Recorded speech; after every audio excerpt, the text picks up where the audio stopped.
Well, hello. Hello, hello, hello, my friends. Welcome to a little learning circle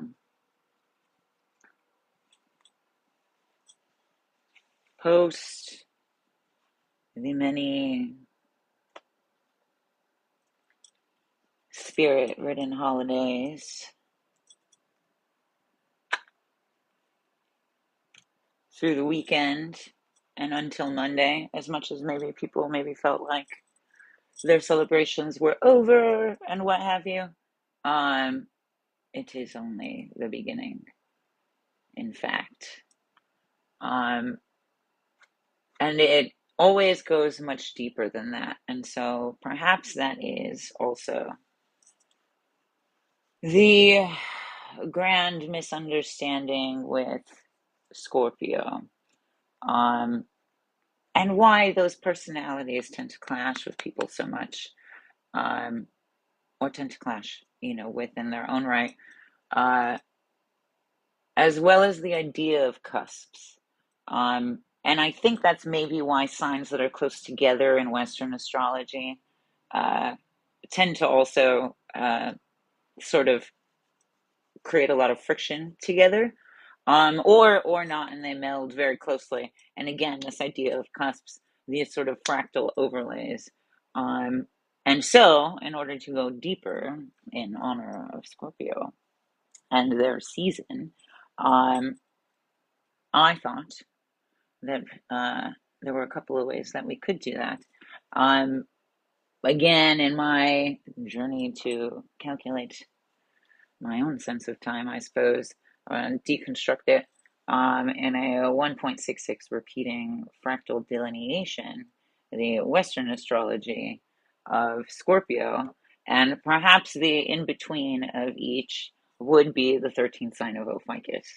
Um, but more so, and again, in a 1.66 fractal repeating, then we can find some information as to how that overlays with various other modes of astrology that understood the 13 before religious colonization, and that were able to expand that into the 20, into the 20 cosmic signs or cosmic tones, or into the 13 months and the 20 moons, or what have you. Various different indigenous and ancestral calendars. However, the only one that we'll be focusing on tonight is its correlation in Telugu astrology. And so Scorpio in Western astrology could very well intimately overlay, and again, the relationship in the cusp of Sag and Scorpio, because I feel like that's a very common one. And they're very vocal about it, and they're also interesting. I am one. So embrace the cusp, because it is only a blind spot in a grander perspective. And so in within Telugu astrology and within Mayan Tzolk'in astrology, um, Scorpio would more likely interweave with the reed and the serpent. The serpent initially, the serpent and the reed. And they sort of go back and forth with that. And there's also an interesting mathematical reflection of that in the other side of the year, as there is the contrasting signs that you would get in any cyclical nature. And the serpent, again, also being Ophiuchus. That is not to say that I think the 13th sign is only in between Scorpio and Scorpio and Sagittarius. I do think, in fact, it is a gateway to perspective, and so on any cusp exists the mystical 13th. However, this one's my favorite because I know it very personally, I suppose. Um, if you are also interested in other calendars, they do expand a lot. So there's other even Western astrology readers that'll tell you to, not just read your sun, moon, rising, but again, this geometric sort of expanding. And so it does pour over into other signs, because the fractal overlay is still 0.66 repeating distant. So there is also not just the serpent and the reed, but some energies of the road or ebb and flow, and the serpent and the monkey, and perhaps even the jaguar as animals within that energy. But so let's not take in too much, right? Let's focus on the few. So within the Seligi astrology, I don't know why I said it that way. Within Seligi astrology, the serpent would be an initial one. Let's start there. Let's start there. Bam.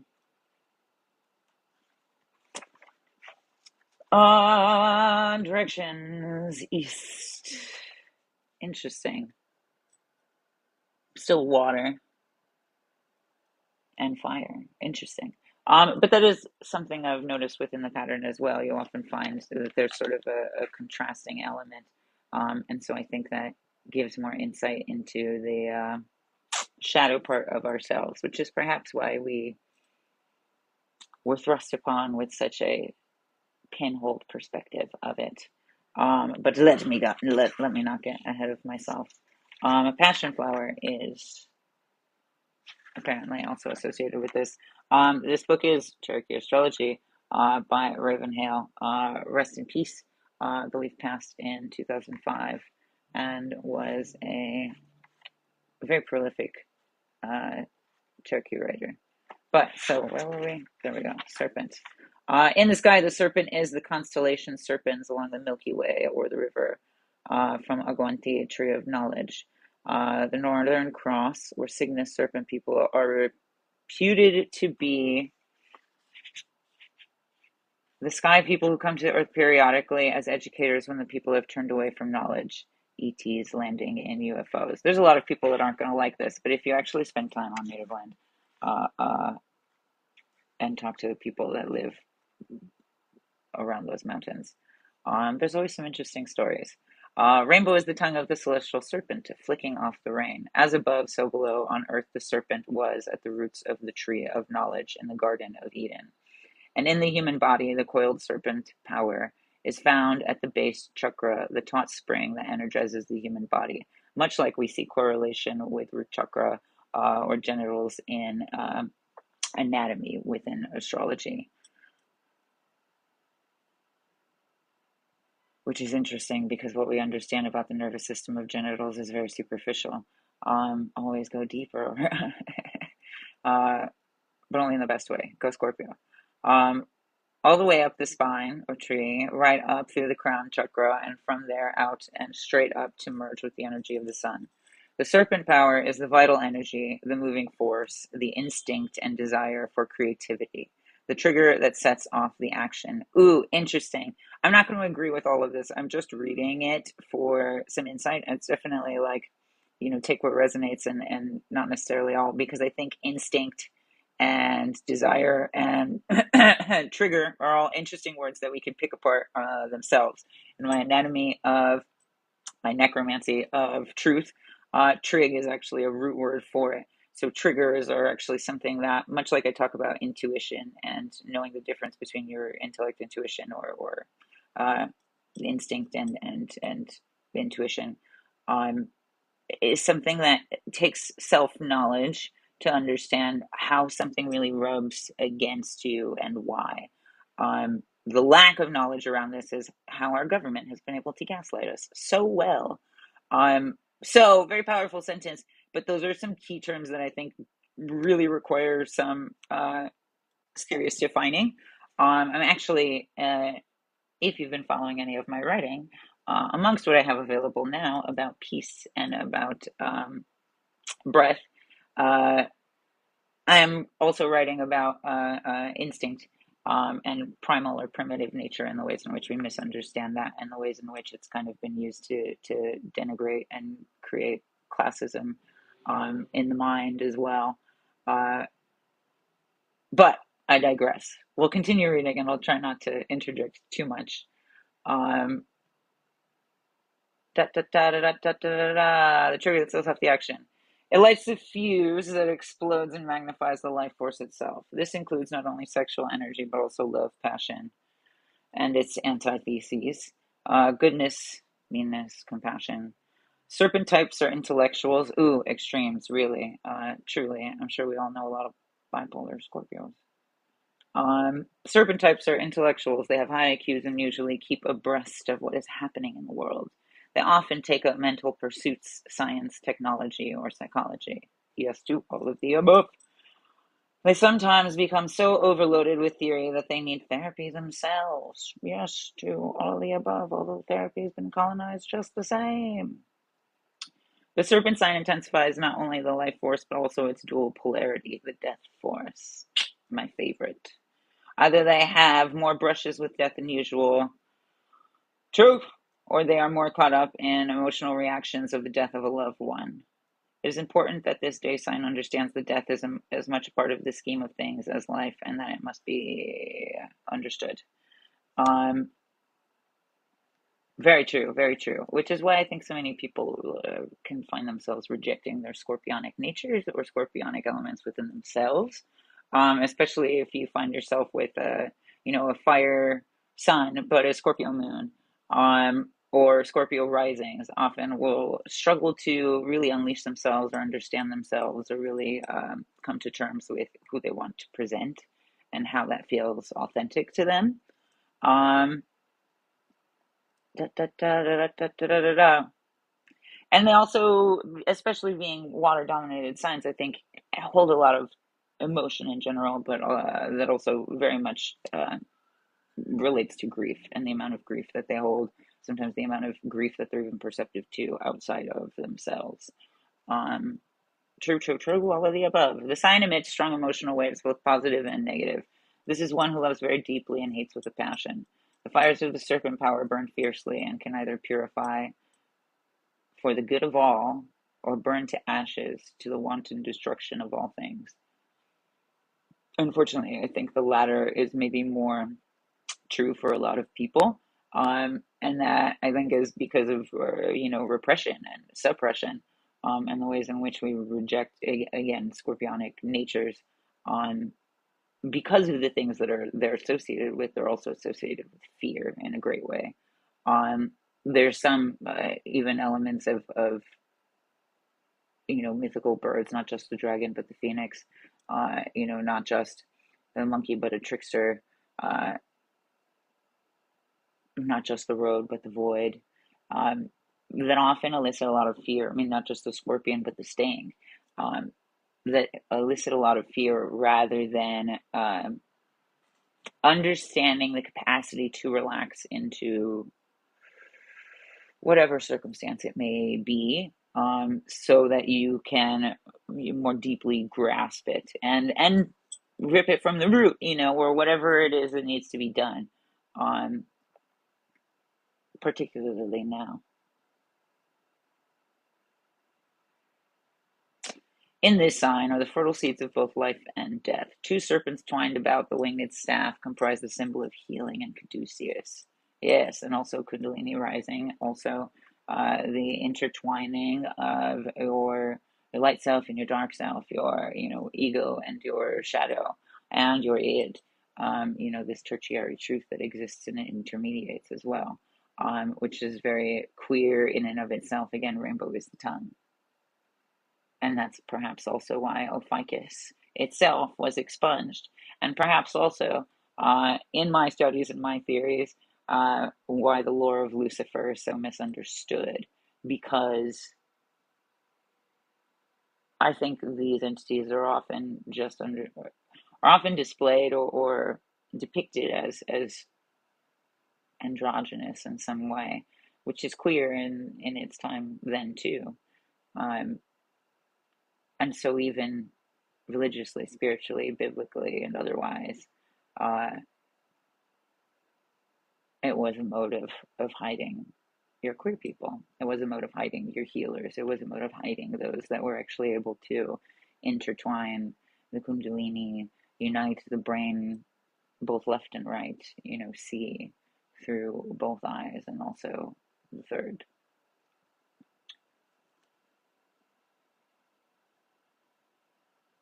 Strangely enough, in the distant past, the magician was also the physician. Funny what they call pseudoscience now, because it will be. Just like many other sciences before were called pseudosciences before they were institutionalized. Not so strange when you consider that psychoanalysts and medicine go hand in hand in present day healing. And I believe psychology also started out as the science of association. The rattle, symbolic of the rattlesnake, was commonly used in Cherokee healing practice, and as was the rattlesnake tooth for scratching before applying herbal liquids, which also have songs and ceremony attached to them. I don't have a rattlesnake rattle, but I do have indigo.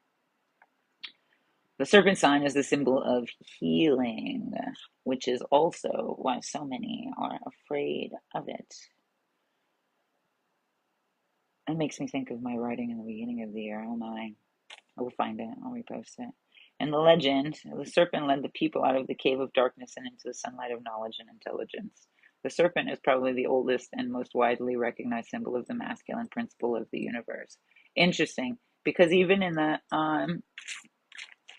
idea of, what is it, Plato's cave, um, I would imagine that the snake's ability to see around bends and around corners because of their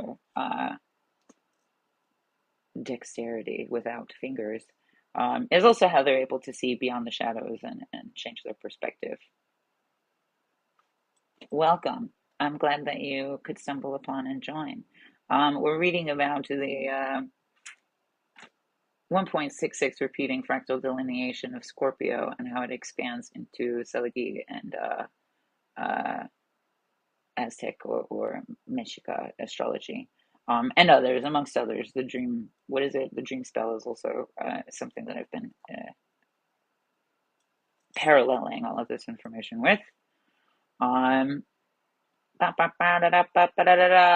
serpent is probably the oldest and most widely recognized symbol of the masculine principle of the universe. Interesting. Because it is also a universal feminine symbol. A phallic symbol part excellence, but a feminine symbol part fear and feeling. American Indians set great store in the ceremony of the medicine man, which bestowed serpent bravery upon the warriors as they went into battle to assure their invincibility. Serpent day sign types are not only strong-willed, but also charismatic personalities. I don't know, do you think that's true? Others are very aware of them, but never seem to know them at all.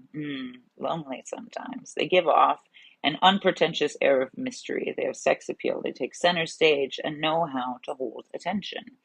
They have a dramatic flair and sometimes are still in performance long after the final curtain has been lowered and the stage hands are striking the set. I sure don't know when a party stops, that's for sure. They have strong emotions and strong opinions that vibrate those around them like the twang of a violin string. Oh, I love a violin. There is a tendency to become fanatical on a pet subject. That is autism, maybe. Also true. They sometimes create fear and awe, sometimes more like all the time. I've often said that people gaze at me in two ways, three ways, really. They either want to fight me, they either want to fuck me, or both, which is not as funny as it sounds. The feeling of a primitive man with a club throwing a woman over his shoulder and carrying her off his cave. Ooh, see, yeah, problematic. I disagree. I can't wait till this writing is done and I can release it, because the ways in which we understand primitive are very colonized in themselves. And like, RIP, love this writer. Thank you for the information. But this is a key point in any study I've done in ancient writing or in recounting of writing and magics all over the world, but especially in indigenous magics, especially in any pre-colonial magics, there's always a hint of colonialism that continues on, and it's simply because we didn't have the information to fully understand it. The ways in which we have defined primitive show our lack of understanding of consciousness.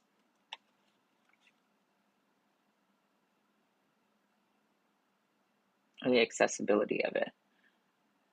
The accessibility of consciousness and the words for it. Leadership comes naturally to those of this day sign, for they seem to know how to attract attention and how to gather followers.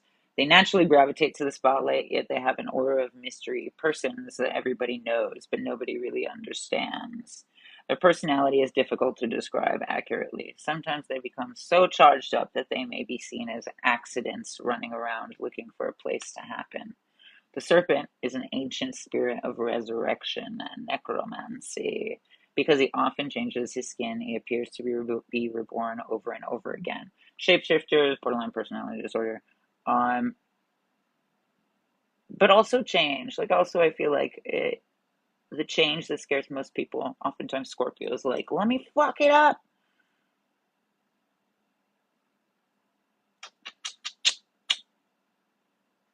Each new skin is necessary because of continual growth. This is observed as a sloughing off of the old to make room for the new. Ooh, give life to dead dreaming, yes, which is a very good thing if it isn't carried too far. Yes, yes, so that's the fine line between meditation and mutilation that I have come to understand quite clearly. The serpent is associated with springs and groundwater, with storms and the wrath of Mother Nature, whirlpools, the violence of youth, and deathless young love.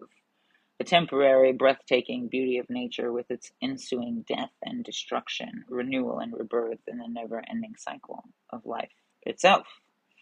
The serpent has been much maligned, perhaps most famously in the Garden of Eden story. Yes! But in truth, Adam and Eve were deteriorating in Eden. A no-conflict situation was making them soft. Oh, that's funny. Actually, again, I'm going to deviate. Disagree. I don't think that's the case. Actually, it's funny because that didn't age well. I feel like that would be a very, like, Republican thing to say right now, which is funny. But it is key point. In the garden, the serpent has been much aligned, perhaps most famously in the Garden of Eden story. There's another writer that talks about this, David Smith, and my own personal theory is, and has been, and I've been able to find other wonderful people that also have similar theories or ways of bouncing this idea around and sort of verifying information, what have you, is in fact that Eve did not come from a rib. But if you notice, where your ribs separate is also the difference between your lungs and your diaphragm. The metaphor of Adam and Eve is in fact a quality, full breath. The metaphor of Adam and Eve is the connection of your intuition, your gut and your brain, I suppose, and your heart. All of these things with like neurological membranous material, with brain-like material, with memory, is your ability to unite your, gut instinct, your heart desires, and your logical demands, I suppose, your logical necessities, which is also key points in what I've talked about before with the gateway key, astral projection, or tantric invocation. So, fun facts. But so the idea that Eve came from Adam's rib is because it was a separation of your mind, body, and intention and will. It was a separation of the body and the will. It was a separation of your intellect and your intuition. It was a separation of your mind and your consciousness. In a way, it's like Jiminy Cricket. Funny, very funny. But yes, so that is the grand misalignment of the serpent. The serpent wasn't like a poisoner of knowledge. The serpent was illumination and enlightenment. The serpent is, again, a full breath and a full breathing. When you do Kundalini breathing, when you're doing any sort of active breathing, when you're breathing for life force and taking full breaths that aren't anxiety ridden or grief ridden, you're breathing beyond the chest and into the gut. and that is that separation, rather than the craziness that it's been used to basically conduct and conjure terrible things. The serpent opened their eyes to understanding, stirred things around with a big stick, threw them out in the real world where they would live and learn and grow stronger, become aware of truth, not live in a pleasant stupor in a perfect garden. This is also a key point, and I think the way we misunderstand the presence of the coyote spirit. The coyote spirit is not a trickster, as in like always trying to get one over on you. It's more like a riddler to show you truth, or how a good storyteller can tell you a story that leads you to an internal reflection of understanding and of morality, that can show you something that leads you to look internally, which is uh, a magician in its own right, but not a fearful joker, naughty, avoid them trickster. This is yet another way in which this, puritanical fear of the shadow and this embracement of the perversion of the ideas of good and evil has pervaded indigenous knowledge and presence and pre-colonial knowledge. Serpent awakens our consciousness. Ta-da! The serpent type has a tendency to fall in love with his own voice and his own body, and suffers the delusion that these physical attributes are the true entity, the soul. Ooh, fear of disintegrating or disappearing, perhaps. Maintaining a delicate balance between the dual polarities of the universe, night and day, love and hate, and so forth, is particularly important. I think even beyond dual polarities, the non-dual and the tertiary solution, again, the two serpents, but the single stream, the unification, brainstem unifying the left and right brain.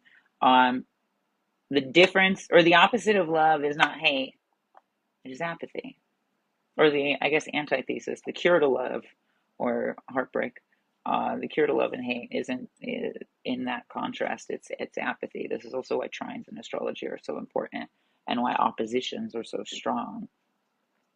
When the volcano of this personality is about to erupt, some turn to alcohol as a form of release, which is the path to destruction. When you feel driven, consider, because I'm also, let's be real, Alcoholics Anonymous is a cult, and it was not designed to liberate you from addiction.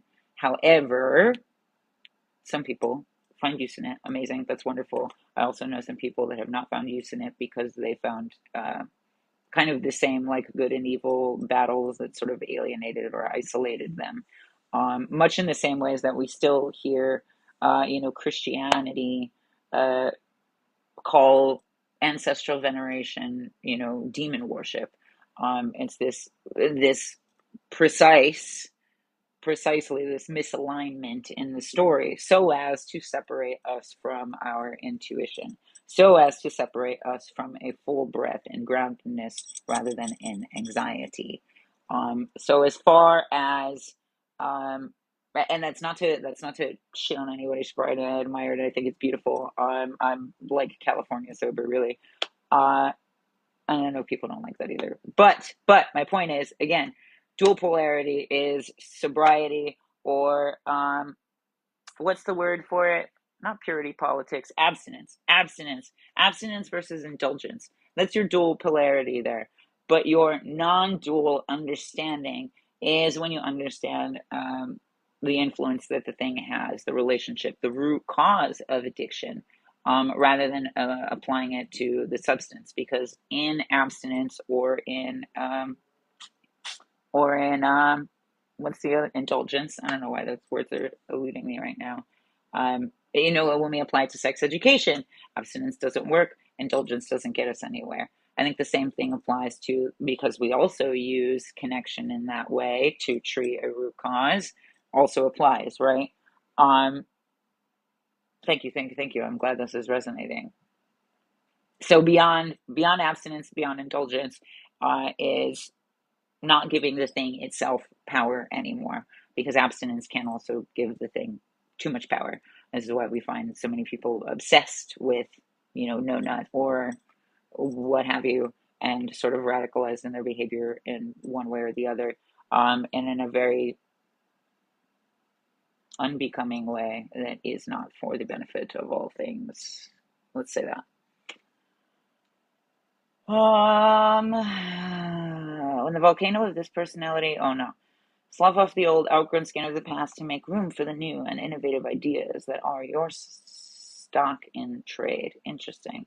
That's a funny way to put it. I mean, I know I've said that matters more. They're talking about investing your focus, but I don't know. It's just a funny phrase. Not my favorite. Come out of the cave of darkness into the sunlight of freedom. Serpent sign people have the ability to live and function under near impossible duress, but may have trouble knowing when enough is enough. There's a tendency to fall into the routine of what others dictate to be the right way to go. This has a lot to do with, again, impulse versus intention. And I think that's a huge key to applying in the polarity of abstinence or indulgence. Is this a compulsive thing, compulsive action, or is this a mindful action? Again, relationship between modification and mutilation. Is this compulsive? Are you, escaping? Or are you really trying to be present? Or are you really intentional about what this means and what this releases? This is why people are so afraid of blood magic. And this is also why self-harm has skyrocketed in astronomical ways.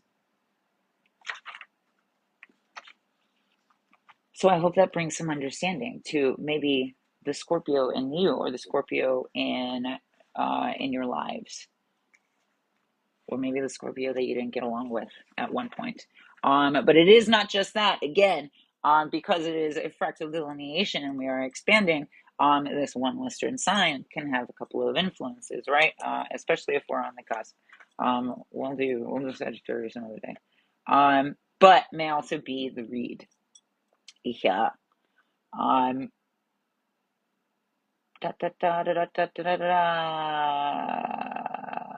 Also yeast, also water. But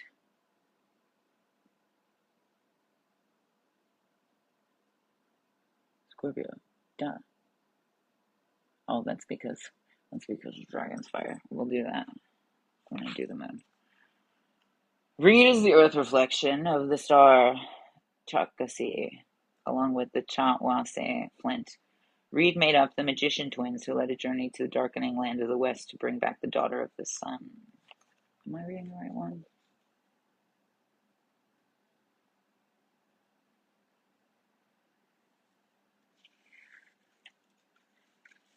Is it Reed? Maybe it's not. Give me a second.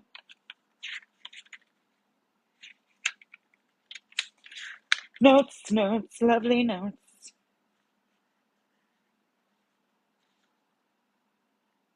Oh yeah.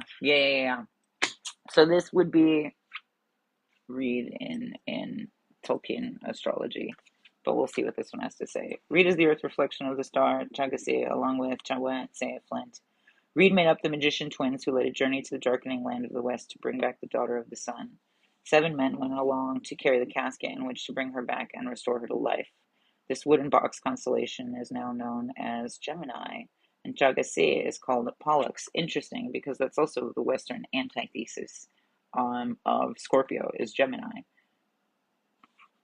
But it's also, much like the Merkaba, we have these trines in one direction and trines in another with any of the Western signs.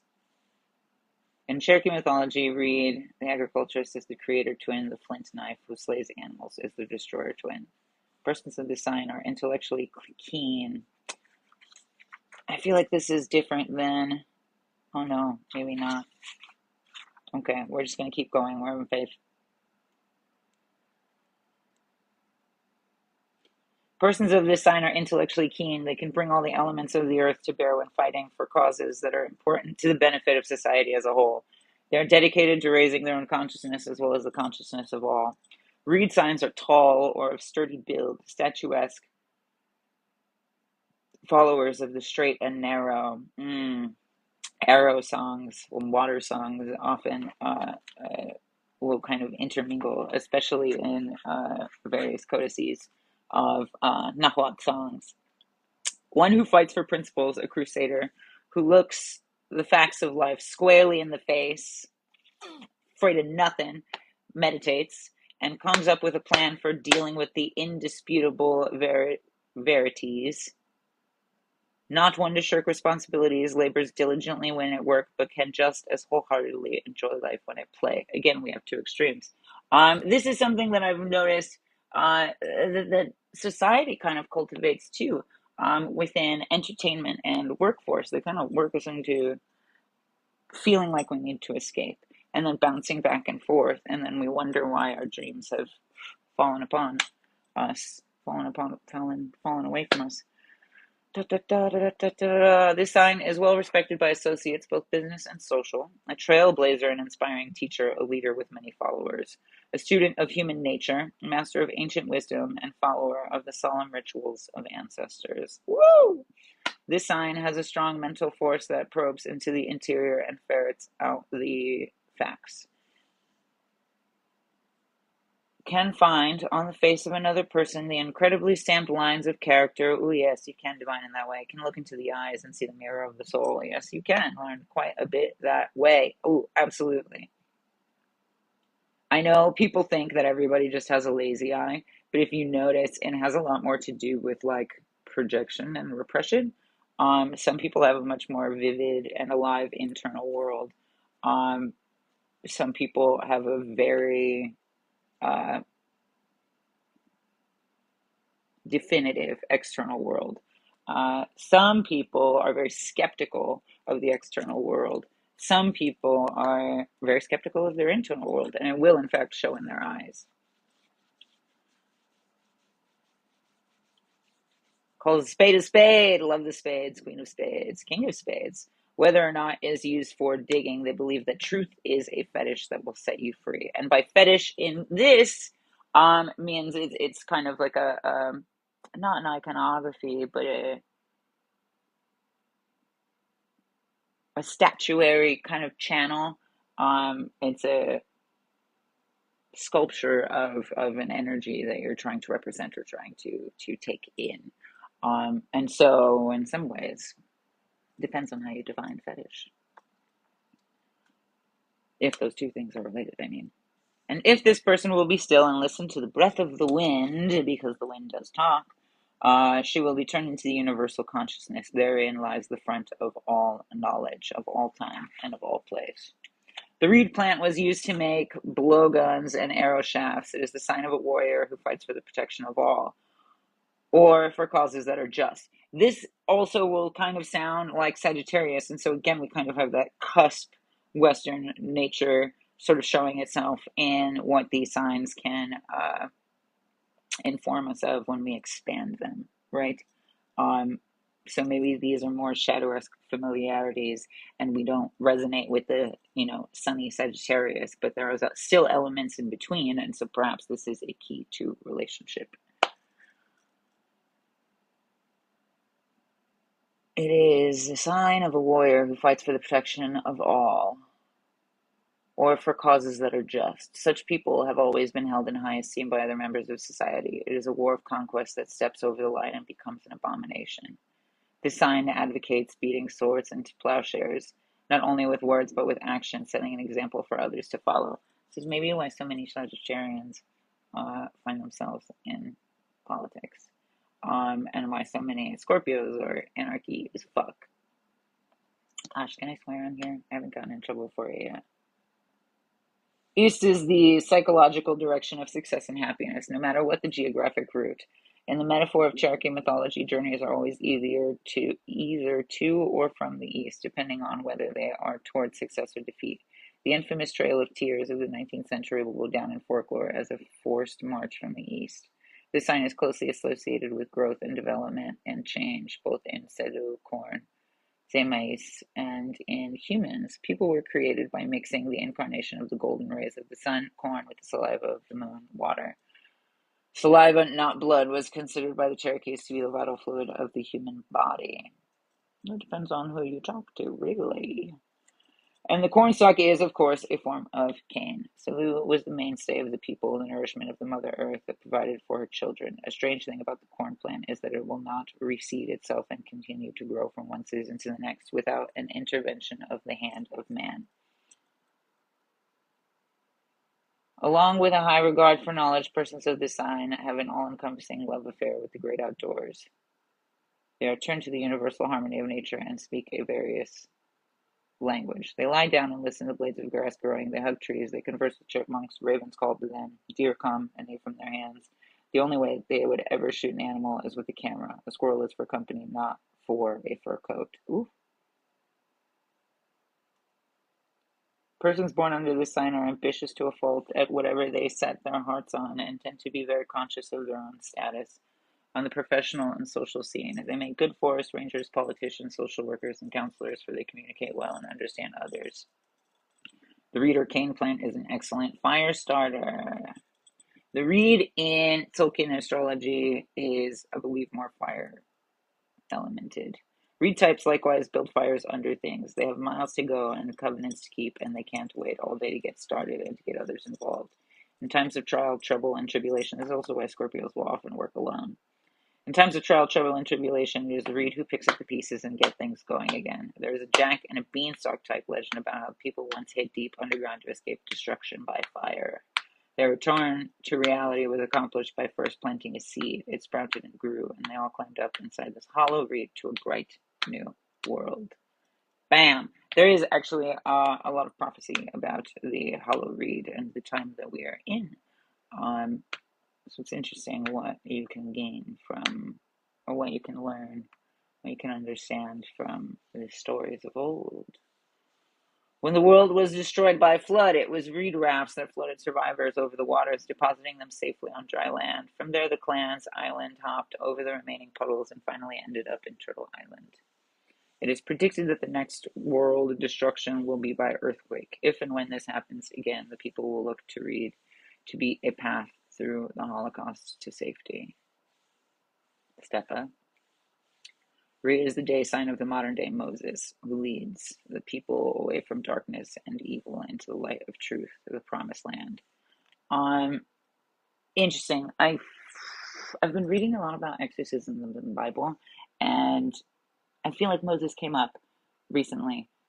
So I really want to find that actually. But that's interesting because yet again, the Bible would inform themselves negatively and misalign with what actually happened. Go frickin' figure.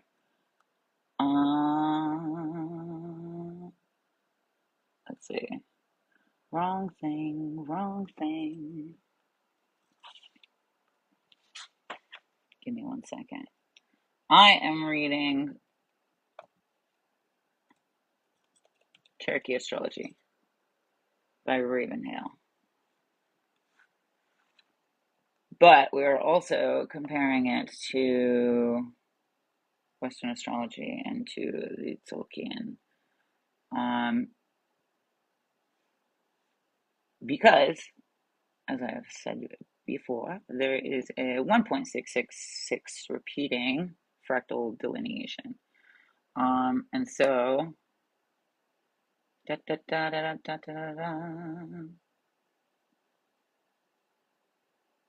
Mayan prophecy, God, King, Feathered Serpent, or Quetzalcoatl would return to humanity in the year of the reed, according to the legend. The spiritual leader advocated the replacement of human sacrifice with flower songs and meditation. Yes, yes, yes. It was told that he erected a pillar in the city of Tula, place of reeds, which is also, again, the dual gendered nature of Scorpio, because the pillar would technically be, again, phallic, but because it penetrates the ground, there's also an inherent feminine aspect. Symbolizing the place of reeds, symbolizing the world tree as an energy conduit between heaven and earth. Reed energy, like a pillar receiving sunlight, serves as the connection between heaven and earth. Thus, read energy becomes a conduit of light energy. Again, see, I said Tolkien would read the reed as more fire energy. So we have this fire water element. Again, the way people understand cusps. Again, the way people understand only one elemental nature of the Western Scorpio. Where was I? The reed energy becomes a conduit of light energy photosynthesis on a spiritual level. Our continual link through many levels, from the primordial cellular level to the higher vibration level of multidimensional existence. This is key. Primordial, where we talk about instinct or primal, or where they had said something about, caveman, yada, yada, yada. Scorpio is associated with the root chakra. It is associated with primordial cellular level. However, that is not archaic as in primitive, as in caveman. That is primordial as in original. That is primordial, again, as in Ophiuchus, as an original door to a new perspective. That is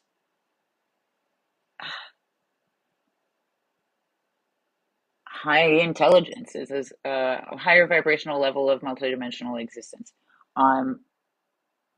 Not high intelligence as in IQ. It said something about that 442, but like high intelligence as in high capacity to connect, high capacity to tune in. Because higher intelligence or primordial cellular energy would be what some may call God, what others may call source, what others may call, I don't know, many other things. And is in fact like the nucleus of any cell, like the central point, the Shekinah. And so, again, back to the story of Adam and Eve, it is not just, your gut or your heart or your mind, and it is not just both. It is a full breath in the way in which these things connect. The photosynthesis of energy, or kundalini, running up and down our spine brings out the best in us, especially our passion for a concept we believe in. We may feel inclined to begin a crusade for change, and many may gravitate to those born of the day of the reed because of their clear visions and changing the world for the better.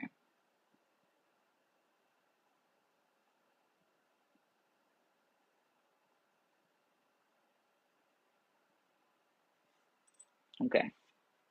Now,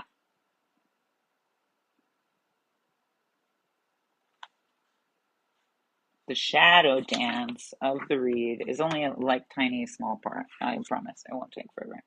Before driving hard and fast to the finish line, be sure you're running toward the right goalpost. Right and wrong is a word that we really ought to define better. Because it's not right and wrong, and it's not right or left, but it is, again, what, attaches to your truth or repels from it. There is also danger in being too rigid, of falling in love with the sound of your own voice instead of taking a broad, common sense point of view. Common sense is not that common. Normalize questioning everything. There is the hazard of becoming self-righteous, overconfident, and egotistical. At the same time, self-confidence and courage are essential to a person who moves into the unknown and leads others on uncharted pathways. Read people are high achievers who have an obsession with success, but when the fire burns too hot, it leads to burnout. Usually there are built-in checks and balances, and when these fail, it is a good idea to have at least one ear open to the advice of associates. The answer is, or, ancestors' intuition, a council of things, really. A council of information for you to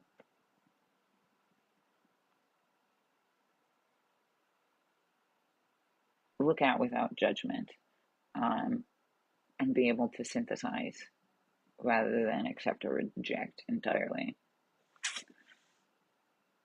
The answer is balance. Somebody else said that earlier too, for sure. Keep in mind that too little too late and too much too soon are equally destructive. Sit on the fence a while every now and then to look both ways, but don't get hung up there, lest you be an unhappy hanged man.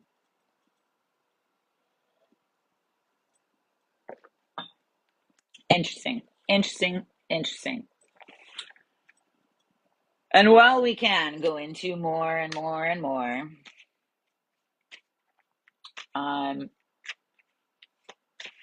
We're going to pull some cards for Scorpio. Happy Scorpio season. And then we'll run through the rest of these hoes, run through the rest of the signs, for just a quick little pull and see what's brewing for them, also in Scorpio season, what their own scorpionic nature has to say, really. Show will pull both decks for Scorpio. Everybody else is getting just numbers. Is that cool? Cool? Are we cool with that? Also, everybody's been pretty cool. Awesome. If we do get our weird biblical haters, please pay them no mind. We are not looking to feed the frequency. We are looking to shift it.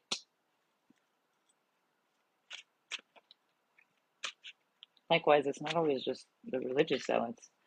Sometimes there's just people who don't like the way I look.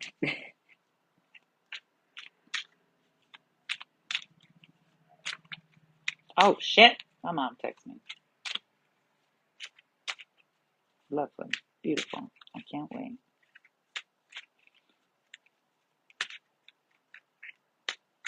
All right. Scorpio lovers, Scorpio haters, get in line.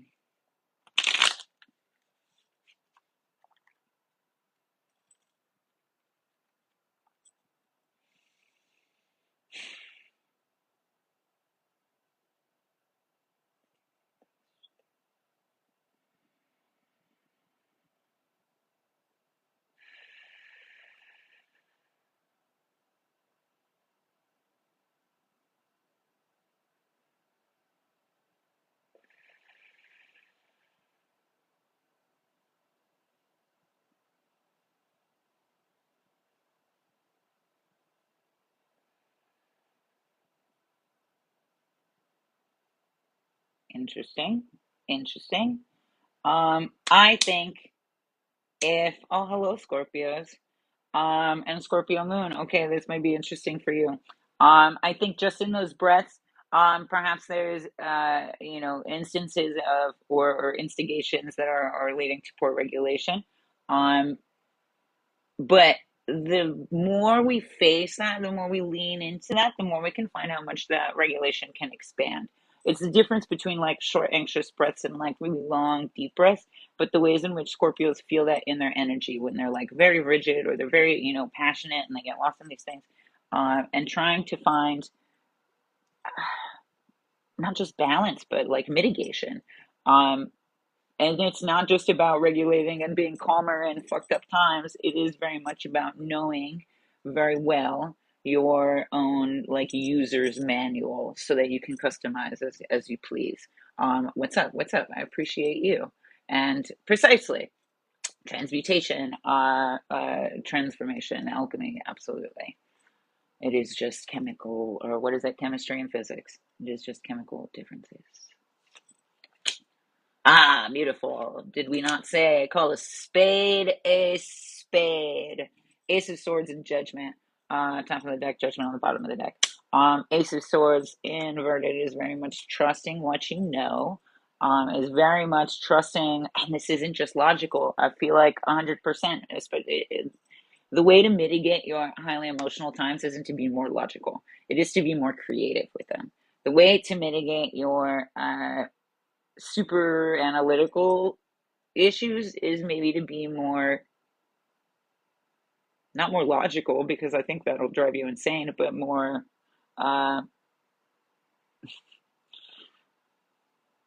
analytical in and of itself. There's something called the Martini principle, and it's a way of balancing an equation so that it's not that it equates and is zero and cancels out, but so that it neutralizes in a way. And so you see things a little bit more clearly. It's like anything that has a pair already starts to pair, and so you're only left with the things that are no longer paired, and so the trigger points become more clear in that way. So fun fact, write a list of 9 things you love about you and 9 things that you don't like about you. Be as honest with yourself as you can, and the things, the ways in which that those things inform each other and often play off into each other, will absolutely help you identify the binary perspective and the non-dual perspective that you can embrace just within yourself. Um, yes, we're reading through a bunch of, well, we're reading through all of the signs, my friend. But we're starting with Scorpio. So if you're not a Scorpio, you can listen in, or you can come back in a little bit, and maybe it'll be your sign. We'll see. We'll see. Oh, I thought my chains were tangled for a second. Thank you. I have a very big ancient nose, so we had to accentuate. Sorry, back to the thing. Back to the thing. Ace of Swords inverted is more about is also about integrity. The logical thing may not also be what's speaking true to our heart. The logical thing may also not be what is speaking true to our, you know, instinct, or to our desires. In those ways, we begin to betray ourselves, and that's again the story of Adam and Eve. The ways in which that story in and of itself is a betrayal of the breath, is a betrayal of intuition, is a betrayal of knowledge. And so rather than betray yourself, what is it that you have to lean into? What uncomfortable things do you have to lean into? Um, in a very real way, that's very much the general labor strike that not only Chicago mayor has called for, but lots of people across the United States, which is a hard decision to make, and maybe one that people feel like is impossible or not something that they can even entertain. But you never know. Maybe it's not, maybe it sounds like a logical issue that you don't have to be that logical with. You can actually be creatively analytical with it and find a new way around. Much like we talked about the snake being able to weave around corners, you can find a new perspective, you can find a new alignment.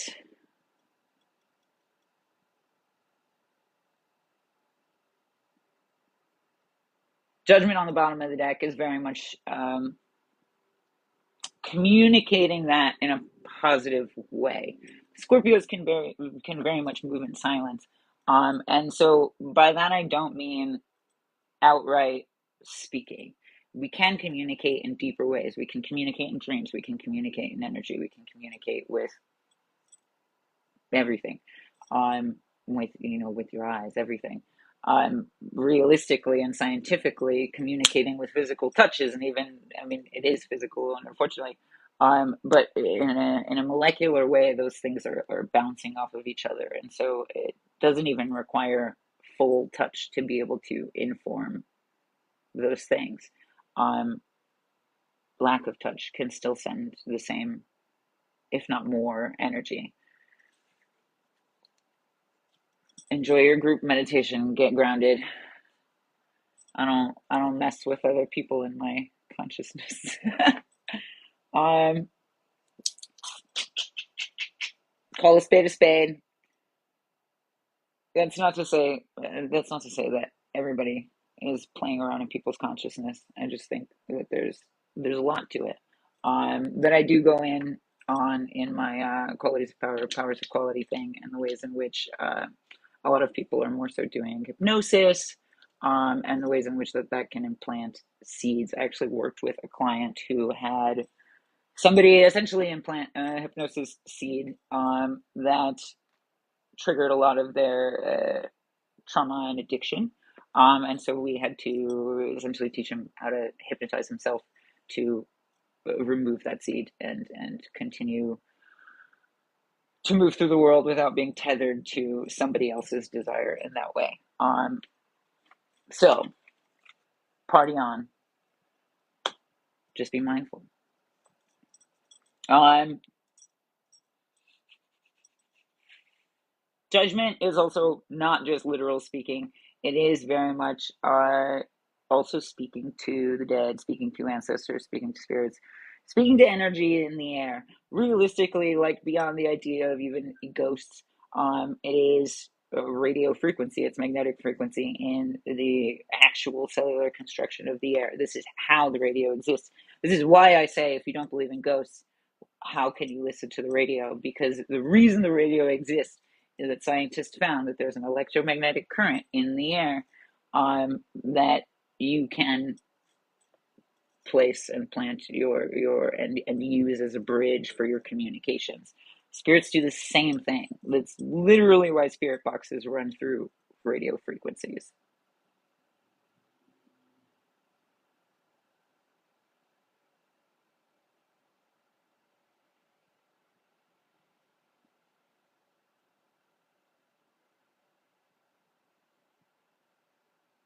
Oh, group mediation. Got, oh, hell yeah. Okay, I read that wrong. My bad, my bad.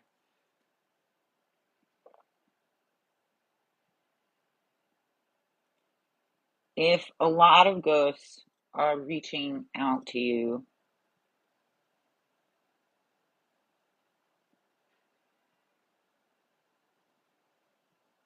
someone says more confused than they should. Um, if you find yourself, and I say this purely, not purely, but very definitively from experience, um, when I find myself very much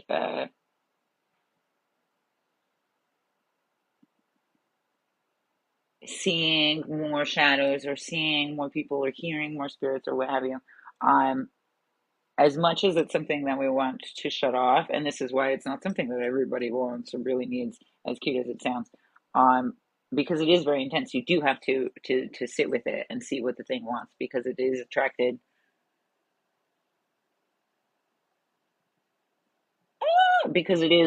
to something in you. For as much as we think like, oh no, I'm nothing like you, something in it is like recognizes something in you. Um, and so once you recognize that, you can alleviate it, and then the spirit itself is alleviated, and sort of relieved of whatever trappings it is in. Um, I'm definitely I break all of the rules and then I fix them is what I do. Um, and and I've got much a story to tell, really. But let's not get distracted. Ace of Swords, Judgment. Um, Good luck in mediating. Use that Scorpio to penetrate deep into the truth. Um, because that is very much the root of balance beyond the superficial issue, beyond just what is maybe the cause or concern of it, is something deeper that can either show how clearly misaligned or how potentially aligned they can be. Um, as far as mediation goes, perhaps you would enjoy my geometry of relationships on YouTube, because I break it down in very much like an occult way, but also indigenous knowledge, and also very much just within Western mathematics and I mean I guess it's not Western because because Islam invented mathematics, but both mathematics and geometry. Didn't Islam invent geometry too?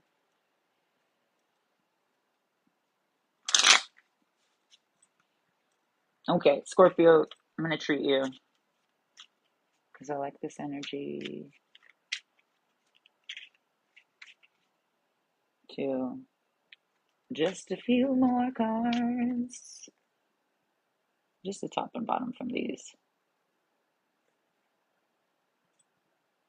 Peace out. Party on. Thank you for being here. Good luck. Party on. Aliado.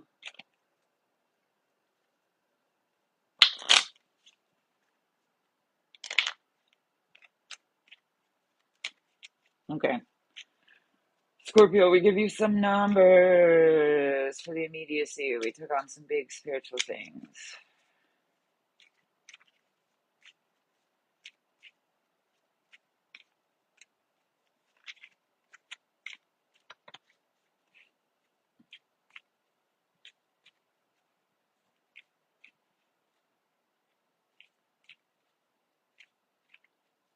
Honestly, sometimes I feel lonely when paranormal stuff doesn't happen. I'm like, damn, even the spirits aren't trying to hang out? What?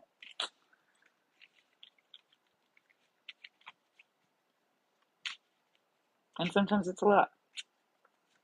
Sometimes it's a whole lot.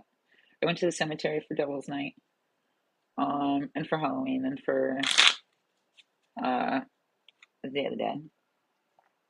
and then sat in meditation for All Souls Day and throughout that, up until that time as well. And there's just like even memorials for there's a memorial in one of the cemeteries for a ship accident in the Chicago River. I want to say it was like 800 people or something, like 600 to 800 people that died, that lost their lives because the boat tipped over, essentially. And I sat with it because it's also a big part of my work is the spirits in the Chicago River and the impurity of the Chicago River and the ways in which that's touched the world, and the ways in which Lake Michigan touches the world. Is there's so many spirits, and so it can get really loud. Like even when I do these, when I do the collectives, it can get really loud. It's like at a press conference when people are just like question, question, question. They're like, tell them this, and it's a lot. Um, but the more you lean into it, the easier it gets. And so even with the cemetery thing and all of these people and this like roaring of like screams that I like started to hear, and this like wave of grief and what have you and questions, um I had to sit with it and I had to hold space for it and I had to hear it as uncomfortable as it was, as intense as it was, um because they want to be heard. They need to be heard. Are the monuments themselves holding on to that energy? No, I think the water running below them is what's holding on to the energy. Um, I think the monuments themselves maybe hold on to a different energy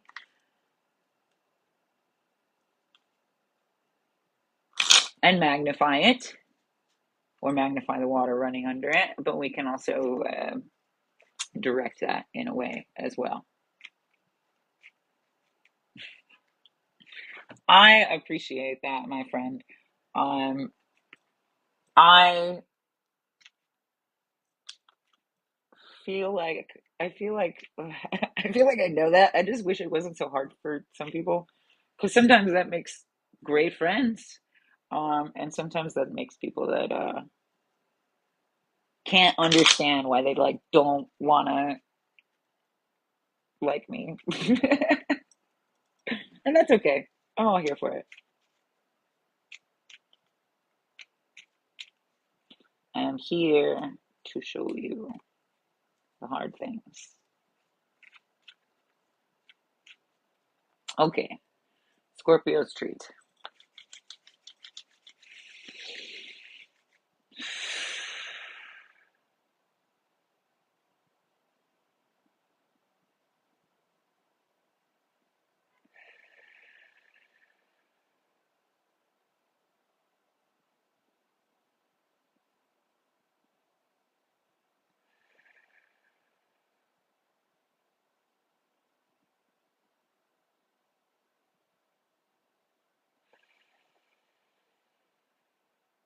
Interesting, interesting, interesting. Oh, okay.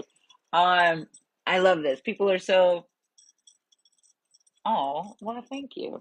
Um, before this feeling runs away, people are so like afraid of demons, and 100% of the time I've seen them, they're just much more like curious and like a lost dog kind of vibe.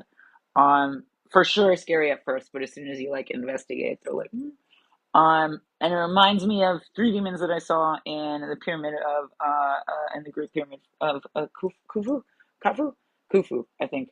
Um, there were three spirits, and they just looked at me and they like tilted their heads, and it was terrifying, and I knew they were looking for fear, and so I put that like breathed through the fear, and then I like disappeared. I like dissipated. These like this whole experience was so strange, and then they were gone. Um, sure enough, three people that were meditating with us ended up getting possessed. Um, but because I'm sure that they had some fear, that's exactly what they're looking for. And so, in that breathing, like one, I'll say my body temperature has been crazy since we've started this, which it definitely happens in really intense readings. Um, it's fluctuated quite a bit. Um, but in that breathing very much came from my chest, very much it was like I was breathing out hot grief from my armpits, which is very much something that inflames your lymph nodes, constricts your lung capacity, anxiety, grief, all of these things that we hold in our chest that like compress us in their own and sort of strangle us in our own. This is rather than our kundalini waving through us, it constricts us, and we wonder why we feel so uncomfortable, in our own reality or what have you. And it's because we're denying so much, or we're afraid of so much, or rejecting so much, or refusing to look at so much. And 100%, the more I've read even about like ancient biblical like exorcism were found, in the Library of Congress, like books from the 1600s about exorcism, or academia as really great essays about exorcism, and the ways in which, and it also very much ties into the ways in which Tantra or indigeneity understood how to reconcile with our emotions. Thank you so much for being here. I will see you again soon. Chances are this whole thing will be posted on YouTube shortly, anyhow. So catch it when you can, love. But appreciate you always. Um,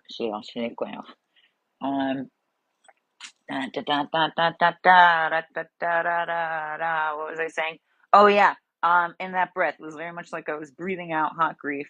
And then it was able to sort of expand, and I saw like almost like a silhouette of somebody just kind of like curious again and peaceful with it. So I feel like from the first breath and this constriction and this, sort of lack of regulation, or disunites, to that was, I hope, especially anybody that's here, anybody that will watch this later, um, was a way in which an opportunity in which for you to see those things, look at those things, look at them in their eyes, look at you in your eyes, and align your internal and external world in that way, and align yourself with the parts of you that are you, and the parts of you that are healing, not aren't you, but are healing or are healed in some way.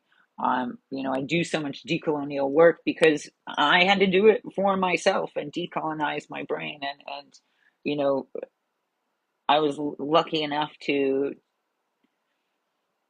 know who I was from jump, or very early on, uh, that I think both made everything easier and harder. And so, because I was not afraid to deprogram myself, I offer this sort of, I don't know, reconciliation manual to learn how to deprogram yourself of your own nonsense. Seven of Hearts. Four of Hearts. Okay. Water energy, emotion.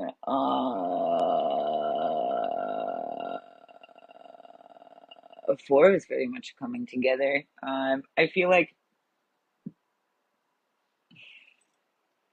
as much as I don't want to say that it's like a group thing, there's there's an agreement. There's an agreement that exists within yourself. There's an agreement that then starts to reflect in your company and in the people that are around you, et cetera, et cetera. Um, but that can also expand because that is so safe, so sure, so known, because you're so in alignment within yourself, that ideas against you are ideas, opposite you are ideas, or combatants, are, none the wiser, or a non-issue, because you are so sure of yourself that if somebody tells you that you are not this thing, you're like, I like your opinion, but I'm just a reflection of you, homie. And go on with yourself. That when you're given, and this isn't stubbornness, as in when I'm given new information, I can't change my mind. It's when I'm given, false information that is verifiably against this information, then I can bring these two things together to overlay them to show what is in existence, what is in truth. This isn't combating ideas, this is the underlying truth in them. And the underlying truth at the end of the day is maybe really hard for people to really come to see, because they're so keen on the not just superficial issues, because it's not, um, because they're holding so much grief, I think so many people are so stubborn in their beliefs because it's a safety mechanism, it's a defense mechanism. When truth is so obfuscated, what little truth you seem to find is suddenly coveted like a precious, and anybody that combats that suddenly becomes enemy, rather than an opportunity for this truth to grow, even or blossom, or be an example of truth to other people. In which ways, party on Scorpio Goth, but also, show up, show out in that way. Show up, show out in a way that exemplifies um, the integrity and alignment that you have. This Ace of Swords cannot be swayed, cannot be belittled, cannot be dulled by this Seven of Hearts, by offerings that maybe are imbalanced or expect too much, or given too little, or what have you. Uh,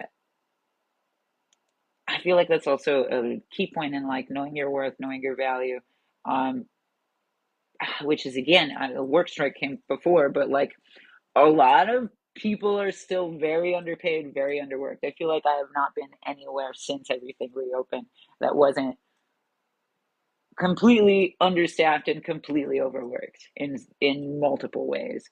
And despite laws to raise minimum wage in many capacities, restaurant industry, service industry, basically any possible loophole they can find is still sort of undercutting.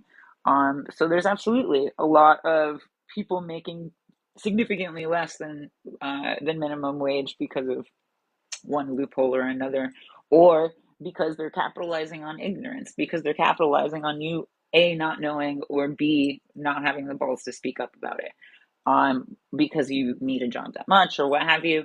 uh like, what do we sacrifice? Unfortunately, I think that's a big, it's a key point in the structure of capitalism, is what are you willing to sacrifice to get the thing that you want more or most. I always feel that way with, you know resume building or job hunting or apartment hunting. Thankfully, now I'm on a general work strike, other than my offerings to the world. um I am living the life that I only thought was a dream. It just took some creative logistics to play with.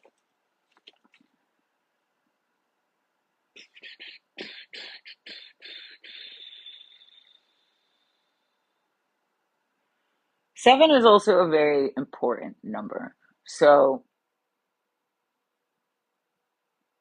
regardless of the way things may make you feel, seven is an opportunity to see the opposite or another way. Um,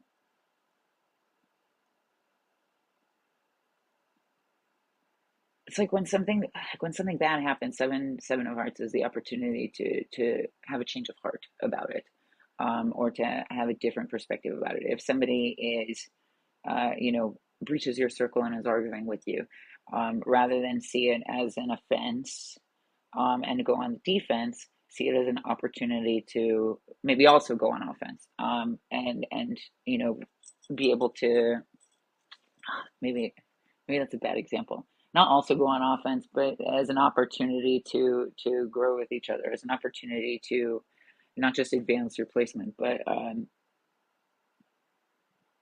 nurture ideas. Key difference in indoctrination versus actual education or intellect. On the capacity to nurture ideas rather than just accept or reject them. And that is maybe the best way to boil it down, and the best key point, out of all of this. And I love that because I also just forgot exactly what I said. What's up?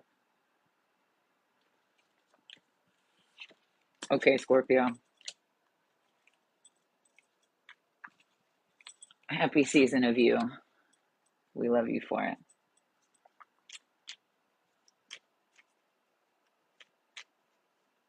My friends in the chat, what are your signs?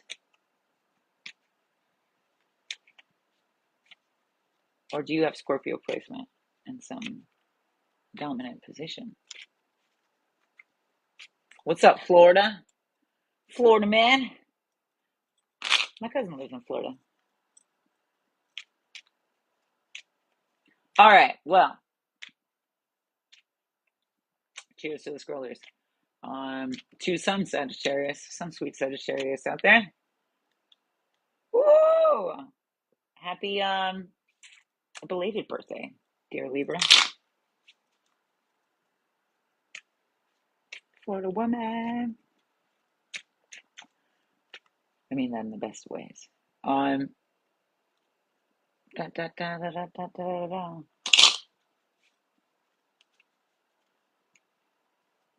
Should we do you next? Do Libra next? Not you specifically, but we could do Libra next.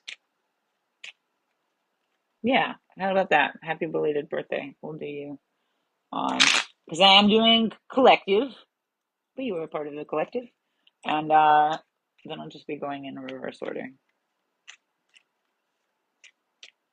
which is fine with me, if it's fine with you. It is cartomancy, and we're going to do a top and bottom pull.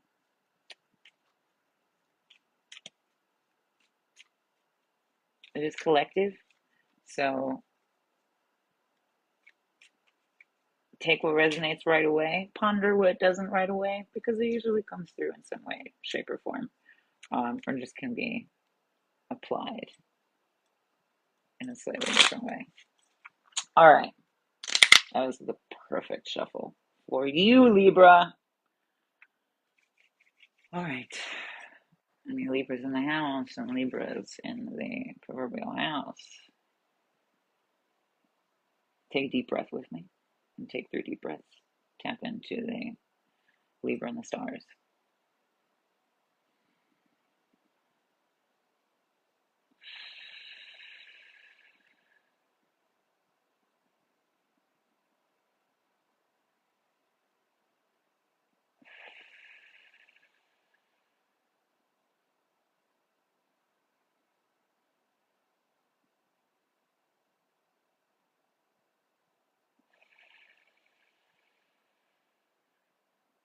Ooh, interesting. Okay. I feel like there's a lot on Libra's back right now, or a lot on Libra's shoulders, and also a lot in Libra's hands. In general, my joints just felt like so exhausted, like I've been holding shit up above my head for too long. Um, I appreciate you too. Um, and I love doing laundry late into the night, so gratefully it's not too late, at least here. We'll see.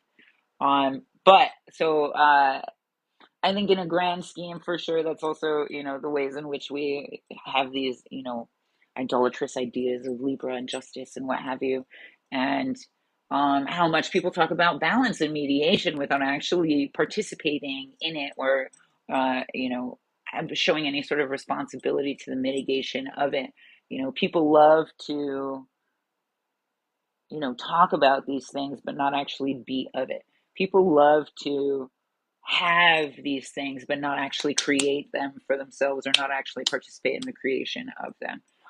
It's like asking for volunteers, which I'm sure is frustrating and like leads to the exhaustion. So I'm glad that we got to get to you, my dear Libra friend, and also Libras in general, and sort of take this in a left-handed path.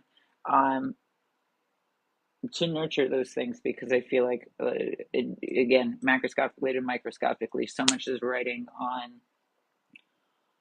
on these ideas and on these interpretations of them, and maybe less so on the actual meanings of them.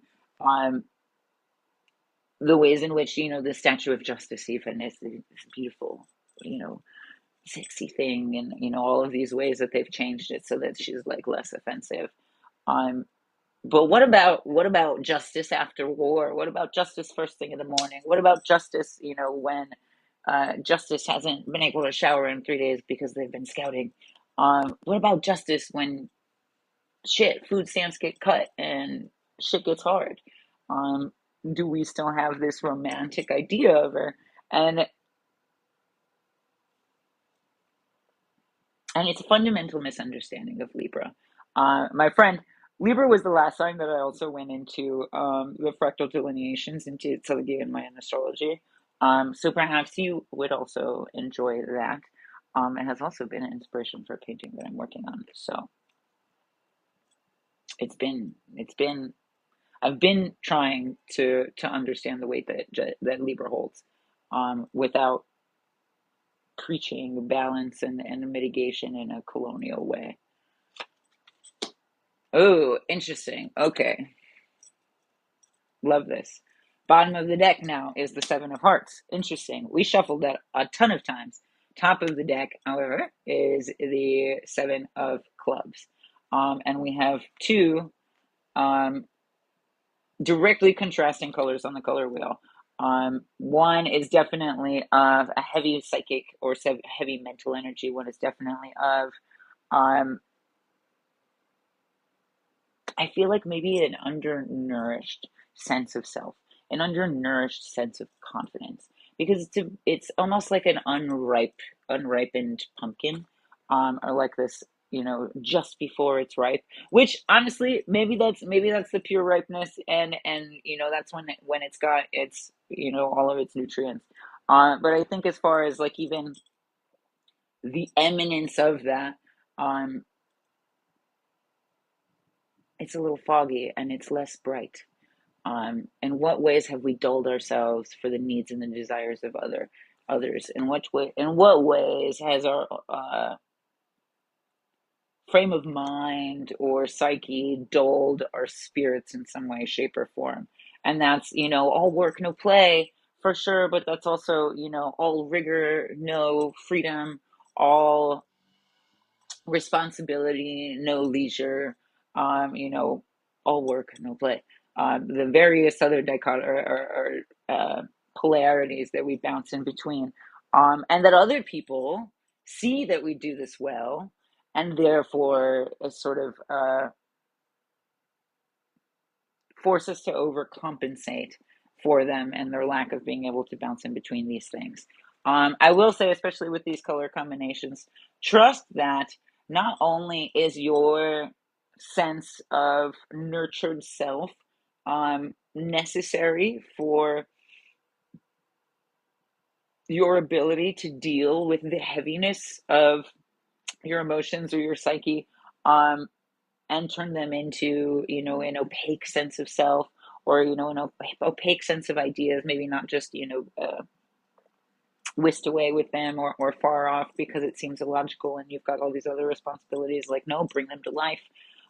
Bring them to life in a way that is becoming and nurturing. The ways in which you're able to nurture yourself through heavy emotions and through your own logic is also the ways in which you're able to serve the ones that you love better. Is also the ways in which you is also the ways in which you are able to hold heaviness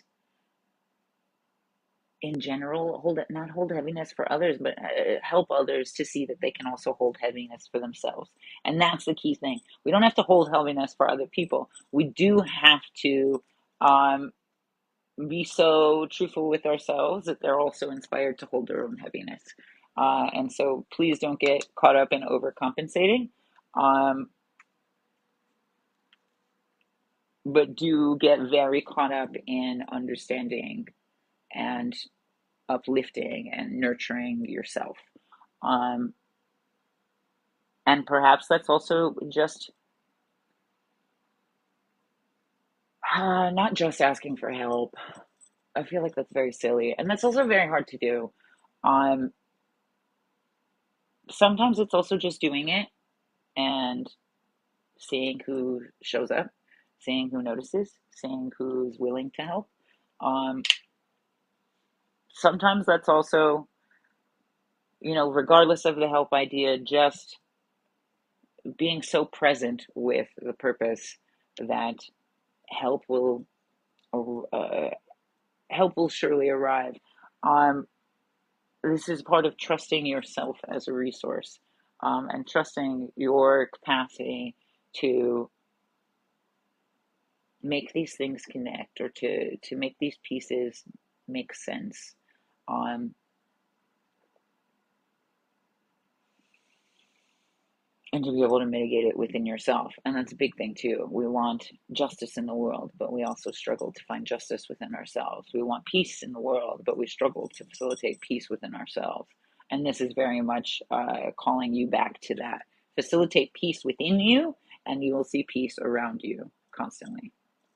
And that doesn't mean that, all the bad stuff disappears. That means that you have more hope and more faith in the positive and its ability to overshine and outshadow and uh, purify or heal that which was not in alignment. Does that make sense? I see lots of hearts, so I'm going to take that as a yes.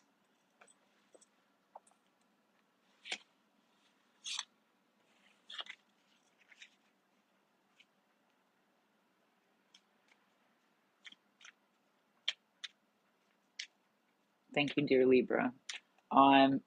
It seems that's resonating a lot.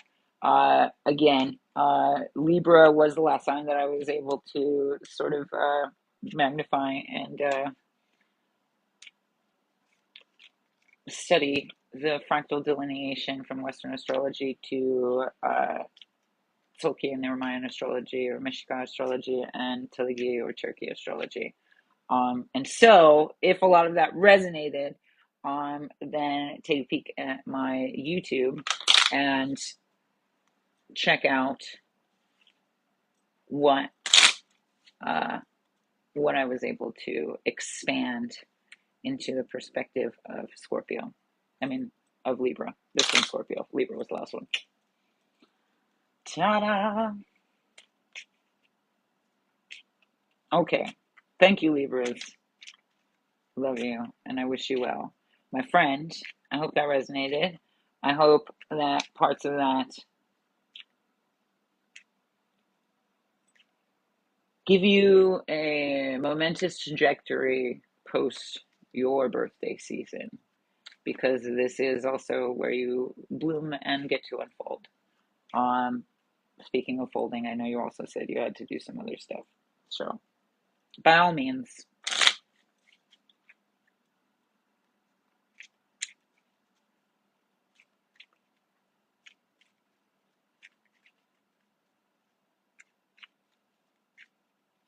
All right, Virgo is my next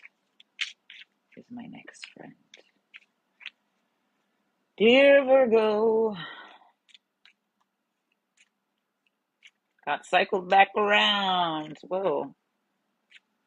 Thanks for stopping by. That's kind of wild to believe because there's so many people on these things. Oh, we gotta fix that card.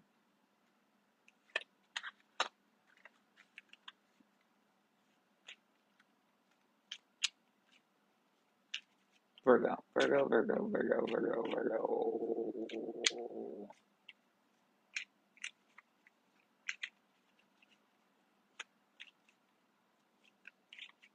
Okay.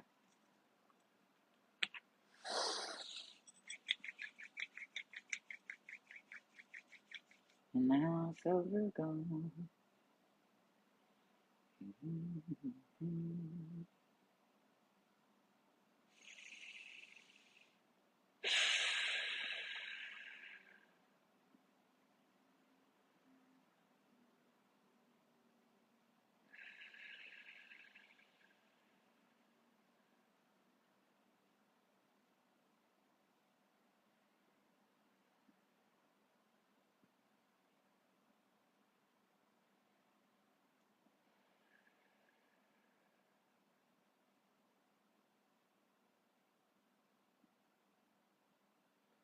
Interesting. Interesting. Interesting. I feel like Virgo, I don't know, maybe going through like a period of antithesis or something. Because it felt very much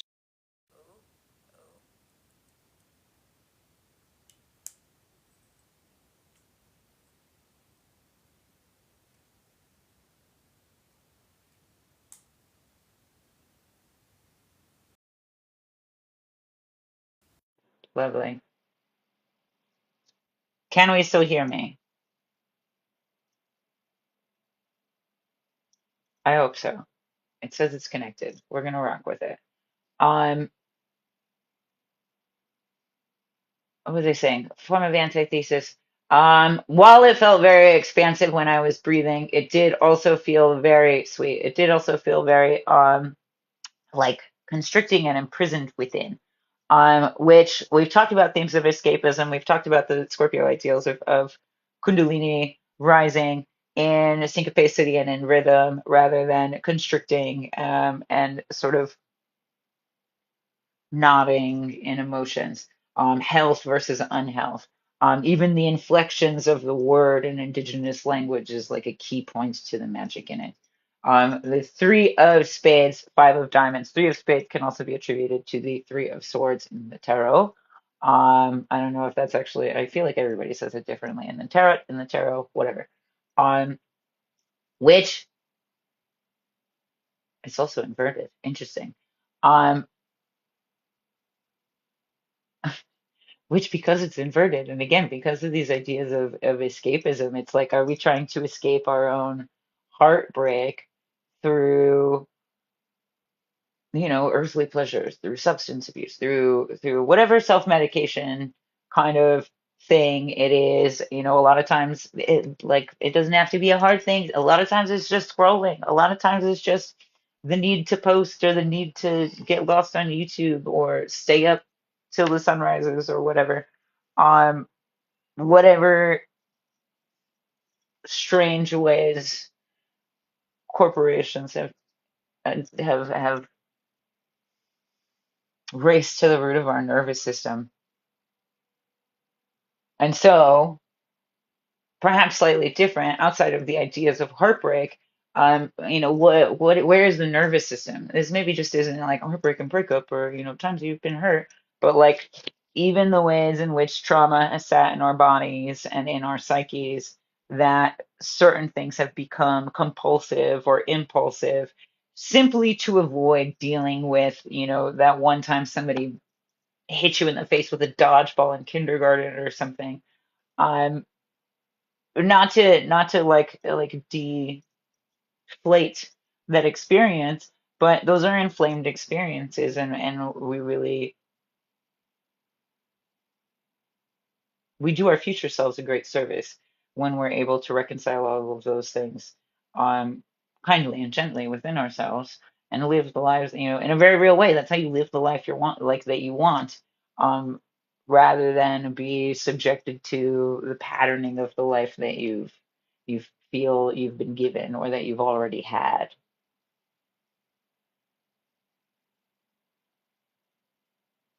Trying to solve a problem with time. Yes. Yes, absolutely. The trouble with time.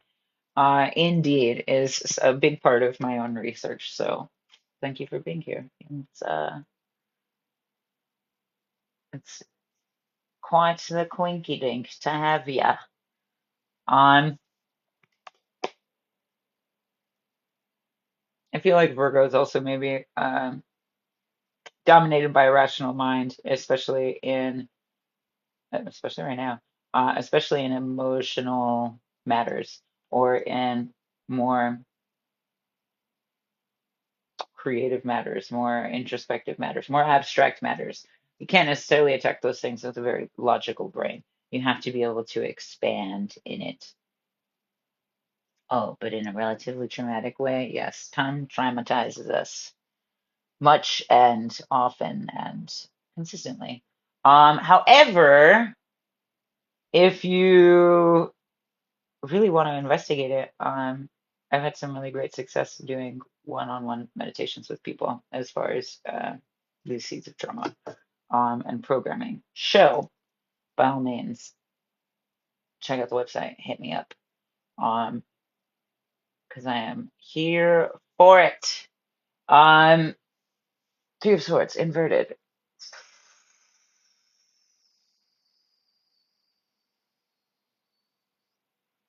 This also has a lot to do with the way that ideas are boiled down or the way that ideas are deconstructed. Perhaps Virgo has built themselves to a certain height that deconstruction would be unstable, and that in and of itself is problematic. So rather than avoid deconstruction and invite a harder fall, um, definitely deconstruction, as difficult as it may be, is a necessary step to take, and a perhaps uncomfortable, but beneficial at the end of the day. It's the same reason everybody fears the Tower card, but ultimately needs it.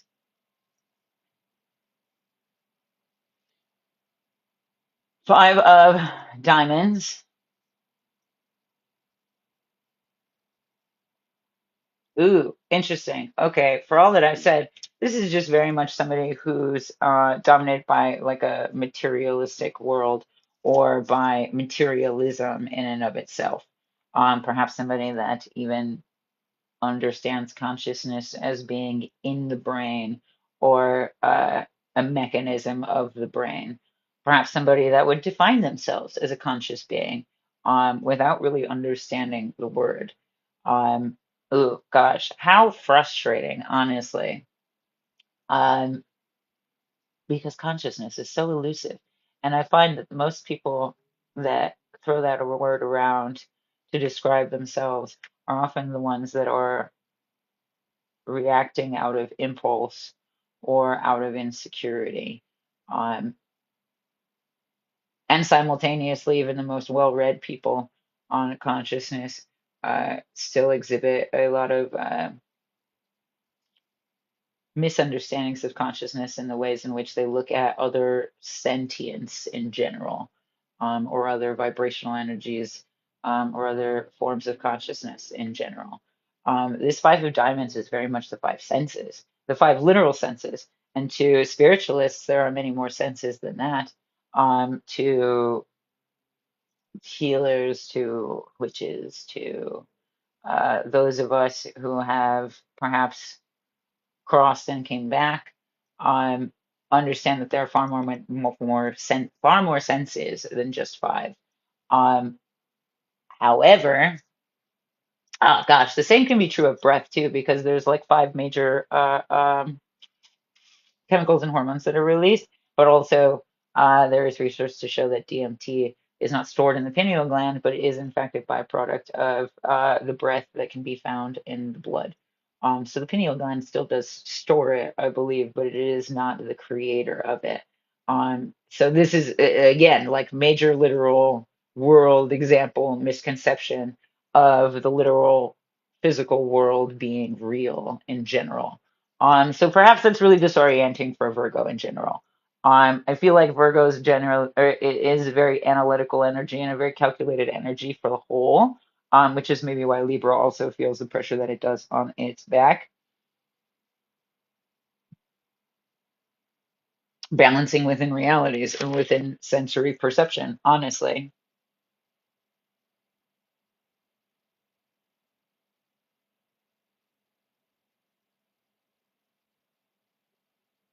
Hell yeah. I hope that the thing that you're working on uh, illuminates exactly what you need it to.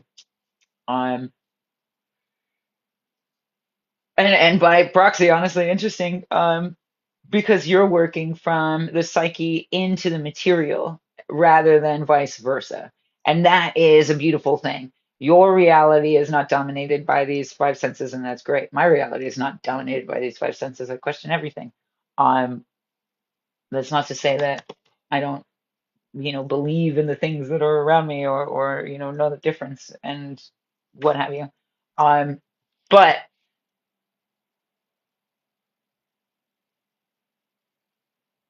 your conscious capacity for expansion um, is so much more powerful when you're able to utilize both lanes of this road.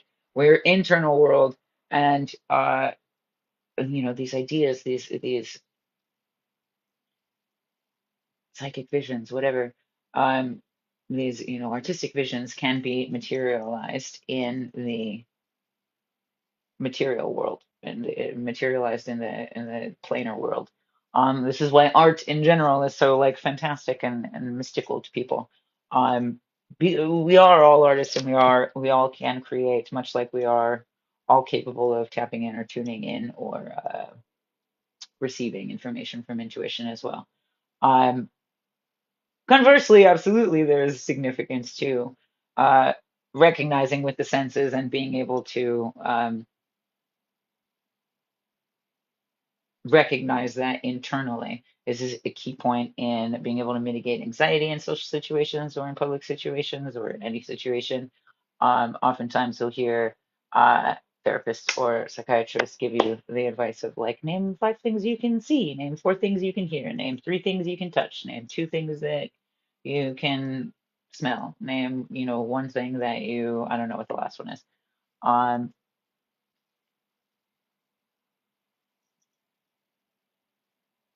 Time's kind of a thing for me. um, Kind of a thing for all of us. Um,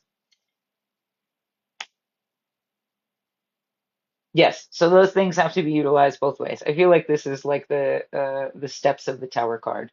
So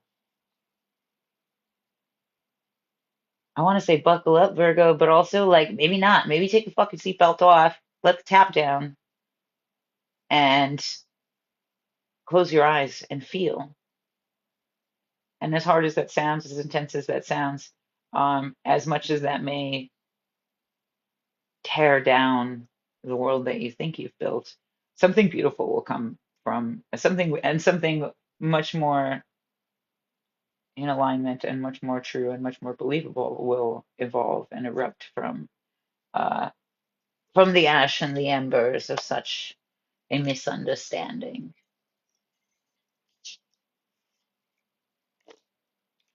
My dear Virgo, I hope that was helpful. All right, Leo, we move forth.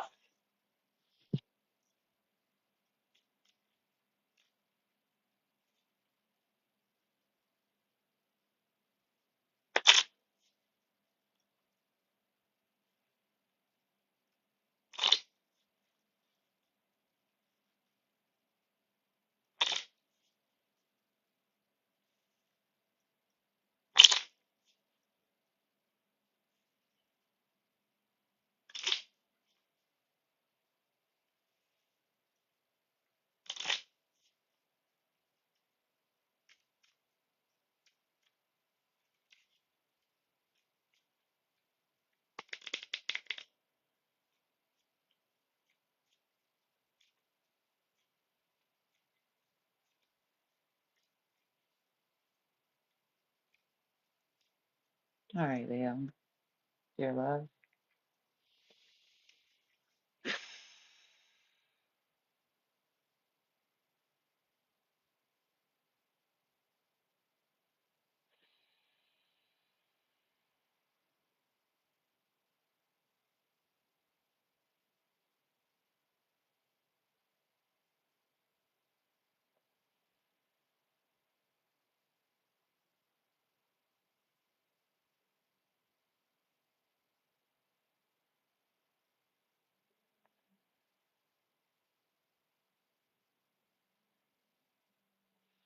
Interesting. Interesting.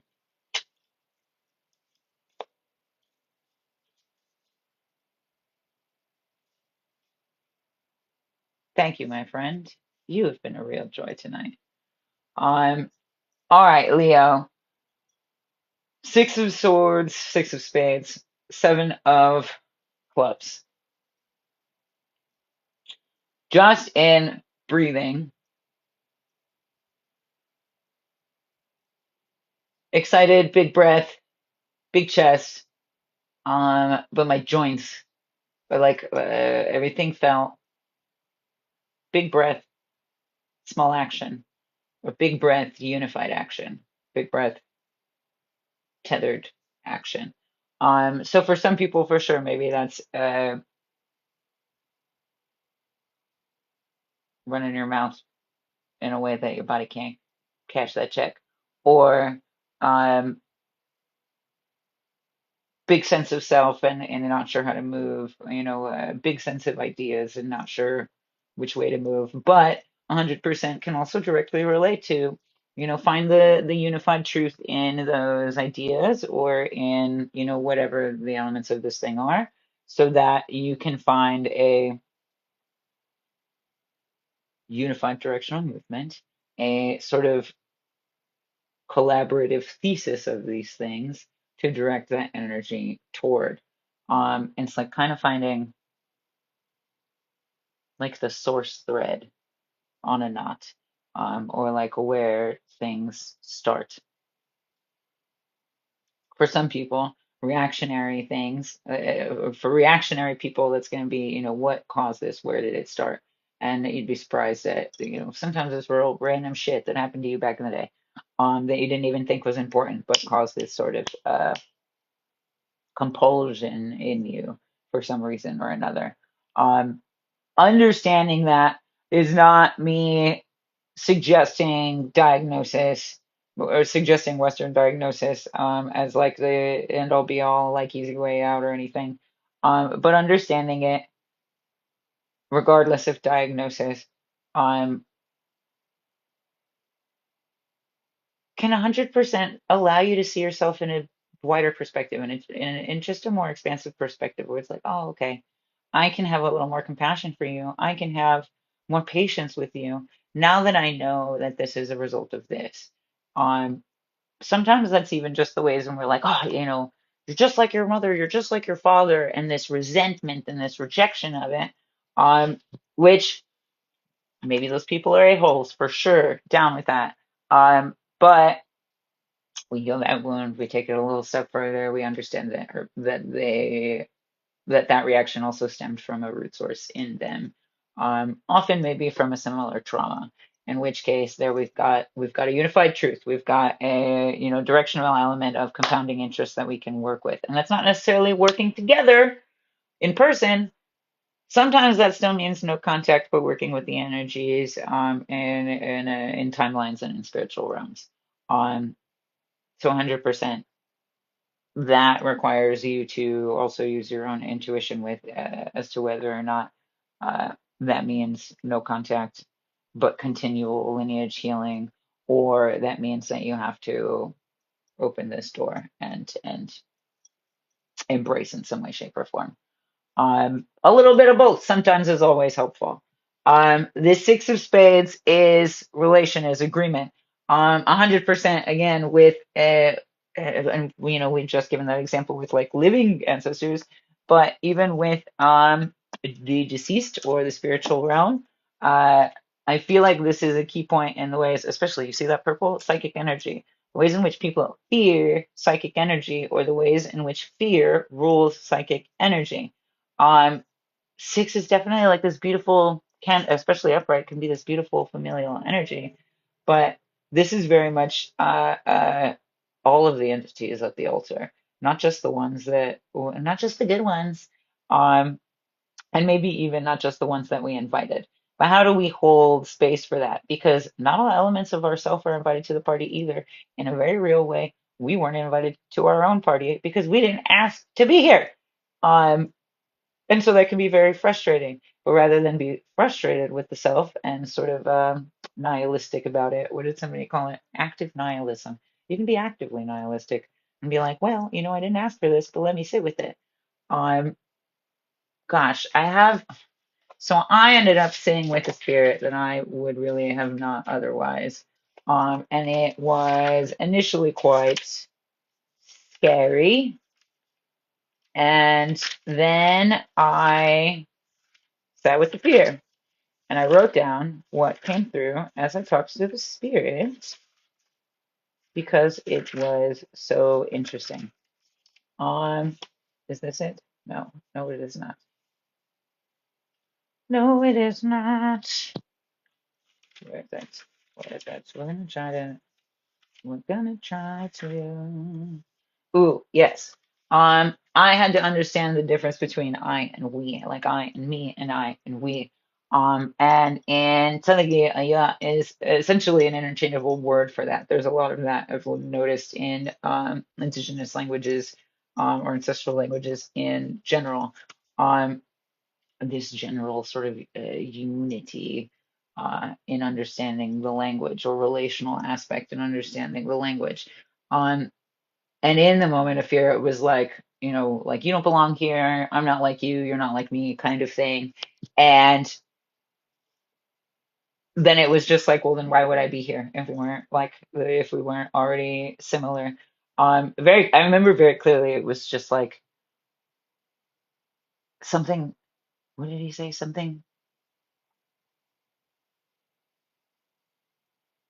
you hate that I'm just like you, or something like that.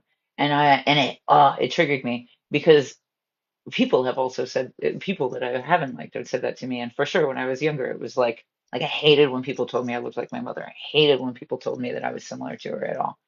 Um, and I had to heal that wound. I had to heal that wound. And so I got to sit with this spirit and essentially have that same interaction, where I was like, I'm not you. And it was like, and I wrote it down. And yet we are not that different. Um, Something in me still feels your pride, your need, your desperation. And I think that, especially with things as chaotic as they are and unsure as they are, that's not a bad thing. Like, doesn't make you a weak person to be like unsure, or, to have any sense of pride. We've all got an ego. Um, it got us this far, right? But so essentially, the spirit was just like, you think that you're better than me because you think I'm bad. And in actuality, like, your likeness to me is what brought us together. And I asked it what it wanted, and that it wanted to own, and that it wanted to control. I asked it what it knew about magic, and it told me that it was able to build. I asked what it knew about pride, and it told me insecurity. And then that brought me back to, ooh, you recognize my pride. You recognize my insecurity also. Because in times of unsureness, we also very much sort of feel required to present this, like, I mean, especially indigenous people, this stoic face, this um, sort of unfazed, rigid warriorness, when in actuality you may be like, shit, I don't want to die. Shit, this is terrible. Like, what did I get myself into? Which is very much something that I've said to myself aloud. And so in this, me and the spirit that was seemingly scary at first, actually showed me a lot about myself, and was able to sort of calm its own presence in that. Um, and so we talked about magic, we talked about building, and in the context of own and control, the familiarity there was that which was stolen, because this was also a Polish migrant that I channeled, essentially. Um, and so for feeling something was stolen from them, uh, came here and sort of created what they could to own and control them, that sense of self and family again. Um, which is very relatable for sure, for as much as it's like, you stole my land, da da da da da. No, they also had land stolen too, and then they ended up here, da da da da da. But relational factor, which was very hard for me to do, which was again not a spirit I would have otherwise sat with, and not a conclusion that I think I would have otherwise come to if it were not for sitting with a spirit that I would not have otherwise. Um, and so in that, we were able to agree on building and agree on the kind of creation that could be possible with magic. And I think this energy actually transitioned from this, like, I'm here to own and control, to I'm here to weave and unravel the things that I tried to control poorly, which was really good, which was an incredible energy shift, and absolutely changed, shifted with me as well. And it's been great. And it's been great. So, you'd be surprised what you could do if you do what seems scary. Um, and if you break a couple of the rules, because everybody's got their rules, but nobody knows why. Um, Interestingly enough, the final thing that I wrote down in this, um, How do you hold the heavy stuff? And how does it feel to be on the other side? Which I think very much for us was not just a political difference, not just personal differences, but very much like how does it feel to be not just on the other side of life either, but like on the other side of ideology, on the other side of what we think is a particular ideology. And it was thoroughly fascinating, and I feel like was an incredible antidote for my own rage and my own anger and my own pride, because all of those things are also sheltered under grief, really. Again, so much grief, so much in our chest. Uh, our rage comes from a lot of pain and heartbreak and betrayal. Our anger comes from a lot of those same things as well. It's these things that we grieve, these experiences that we grieve, this um, truthfulness or this integrity that we grieve in our lives that leads to those things. And I think we can all very much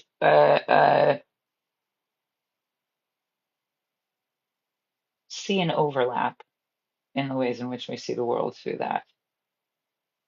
That underneath your grief, or not underneath, but because of the way that you hold grief, um,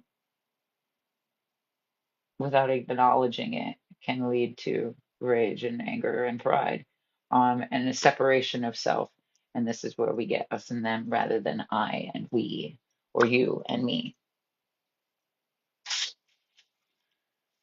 So talk to your spirits; they will teach you something. Um,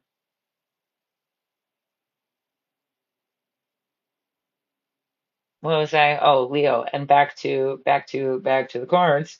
The six is very much the table for that conversation. Somebody else earlier said something about mediation meeting, so absolutely that as well. And this seven of clubs is new ideas, and I think very much the tertiary solution to things. It was kind of opposite for somebody else earlier, where the seven, was it seven of hearts or something? Um, again, two-way street.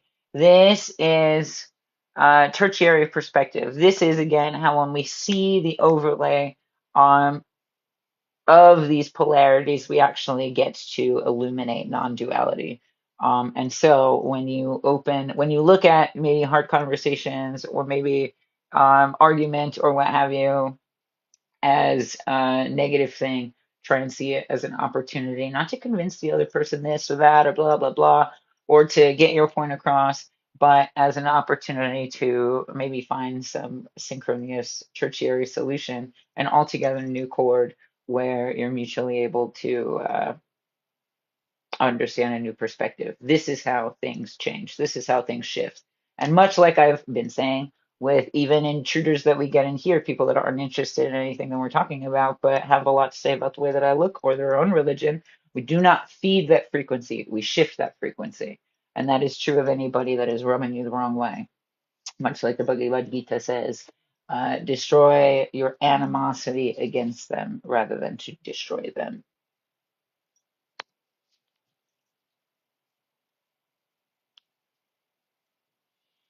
So, Leo, may you use your energy with integrity and with those things in mind. Because we love a good, loud, passionate Leo. But exactly that, the passion has to lead, not the voice, not the roar, where the roar comes from.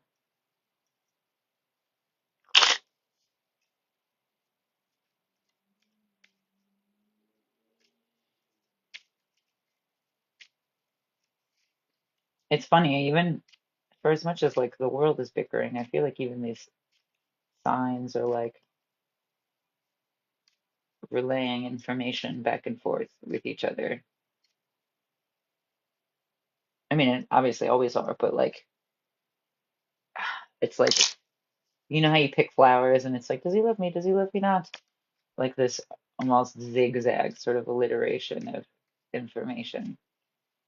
which is in fact the fool's path, and the ways in which we leave the tree.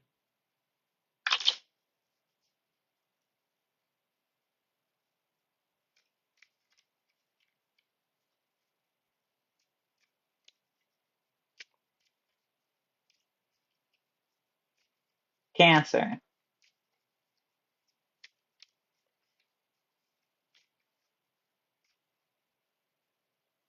is my next. Dear friend Cancer,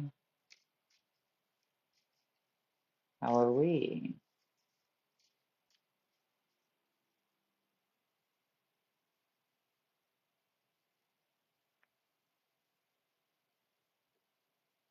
For those of you that are here, that have passed and gone, that are arriving, welcome. You're more than welcome to breathe with me.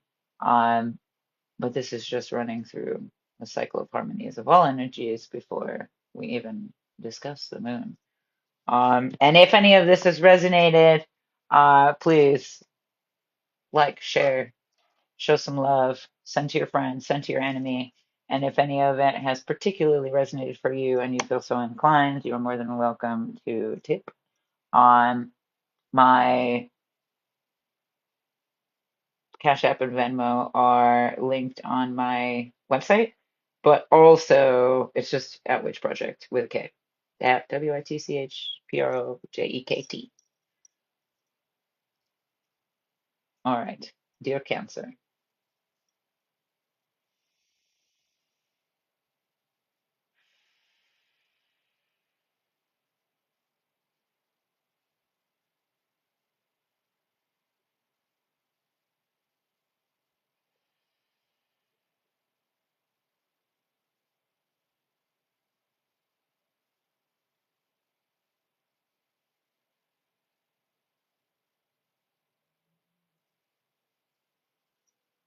Interesting. Interesting. I'm not entirely sure. It's like lights on the water, like foam on the water, like what's that bioluminescence thing? I like it's the outlines or the flow. Um, nine of spades, eight of clubs. Nine of spades inverted, which is very much like electrical surging, but internally. Um, which ironically it felt very calm. And exactly that. The bioluminescence on the water is like churned up, but in the most smooth and steady of waters, it just graces the top. And so perhaps that's the ways in which, if whatever it is that Cancer's holding at this time within themselves, um, that they're able to really feel their way through it, really able to take, like, close your eyes and just, ask yourself what you feel, where you feel it, and what it wants from you. And then from there, use that information to send it back to the earth or what have you, or find a proper spot for it that is more in alignment with the way with the way in which that you want to live, the way we want to feel, that is integral or holds integrity for the emotion. Um, Rather than, this is again kind of like a mismatch with what we said about Leo, rather than just intensity and outlashing or lashing out and projection, really, because a nine of spades right side up, I think, would be a lot of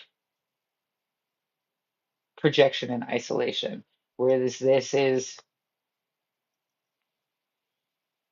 like very literally reversed, like projecting internally and performing externally, um, rather than isolating, which is kind of like people pleasery too. Careful, that'll drive you mad. Um, After a while, the inauthenticity will get you, especially for a raging water sign. Eight of clubs, bottom of the deck. We're dealing with air and we're dealing with fire. So the ways in which you consider a situation, the ways in which you uh, perceive a situation has a great impact on the direction that it takes, the direction that you allow it to take. This Eight of Wands is allowing you to see, like asking you to look over your shoulder, asking you, and not look over your shoulder in a paranoid way, but like different perspective. It reminds me very much of this, like in Tai Chi movement. It's onion paints the rainbow, I want to say. Obviously I don't know that language or an original language that it comes from, so I'm sure that's just a rough Western translation. But you follow the breath into sort of like a completely twisted perspective. Yoga also has similar ideas, in which case you're you're in cobra pose and you carry your gaze, but your drishti or your perspective is directly related to your nervous system. So it's going to help inform the nervous system and the fascia of the body. As small of an effort as that may feel, the perspective has a great impact on any direction. Um, Gosh, I feel like yoga's taught me that time and time again, even as far as like finding fluid or this or that or blah blah blah. Your body kind of follows the direction that your eyes go. And it's, I think, because they're so directly connected to your brain that it starts to sort of create its world around that. And sort of, build on that. Maybe in the same ways that like insects are drawn to the sun or, uh, various other moth to the flame sort of scenarios. But rather than be moth to the flame, lean into the darkness, look at the darkness. Rather than be a moth to the flame, consider the light source. Consider the source of power, where it comes from, and if it is authentic, so as not to get turned upside down. That is what's up. Thank you, dear Cancers.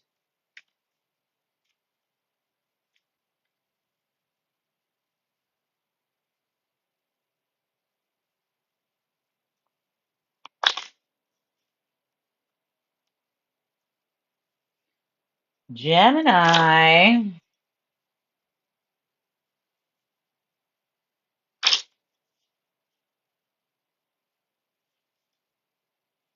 Oh, Gemini.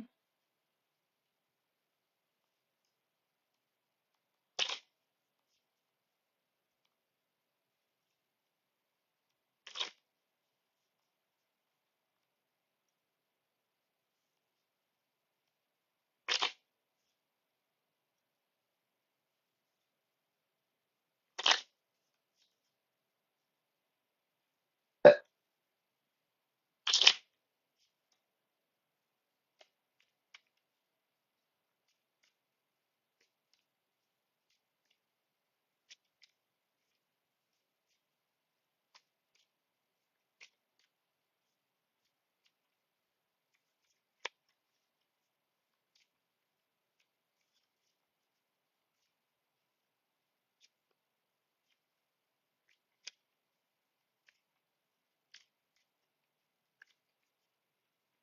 Gemini, Gemini, Gemini. What a perfect Gemini.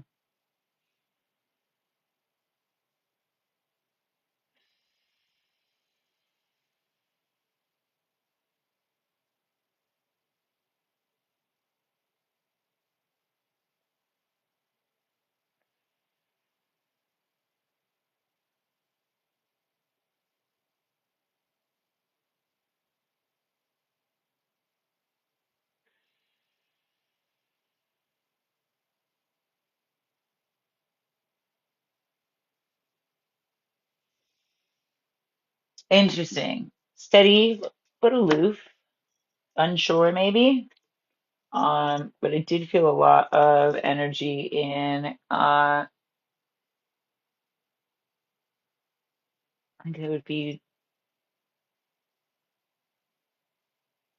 air, Jupiter.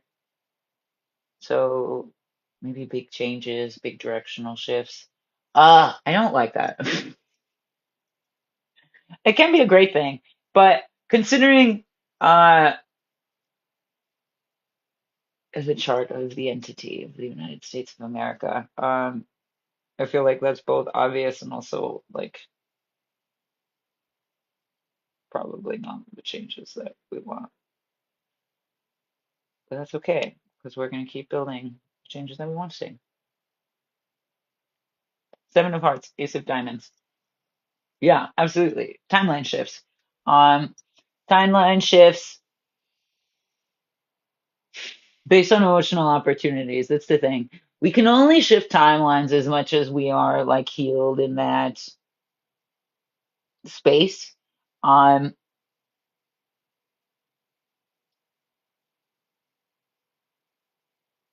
like if you wanted to shift to a timeline where you're like rich and famous and a millionaire, billionaire, da da da da. Da. There's probably some integrally misaligned things within the psyche in some way, shape, or form. Whether that's, you don't actually morally agree with it and you think that nobody should be a billionaire, or whether you have like deep trauma wounds from growing up poor or from, being the first generations to recognize it as poverty. Um, And so there's many knots that can expand on, right? Both things can be true as well.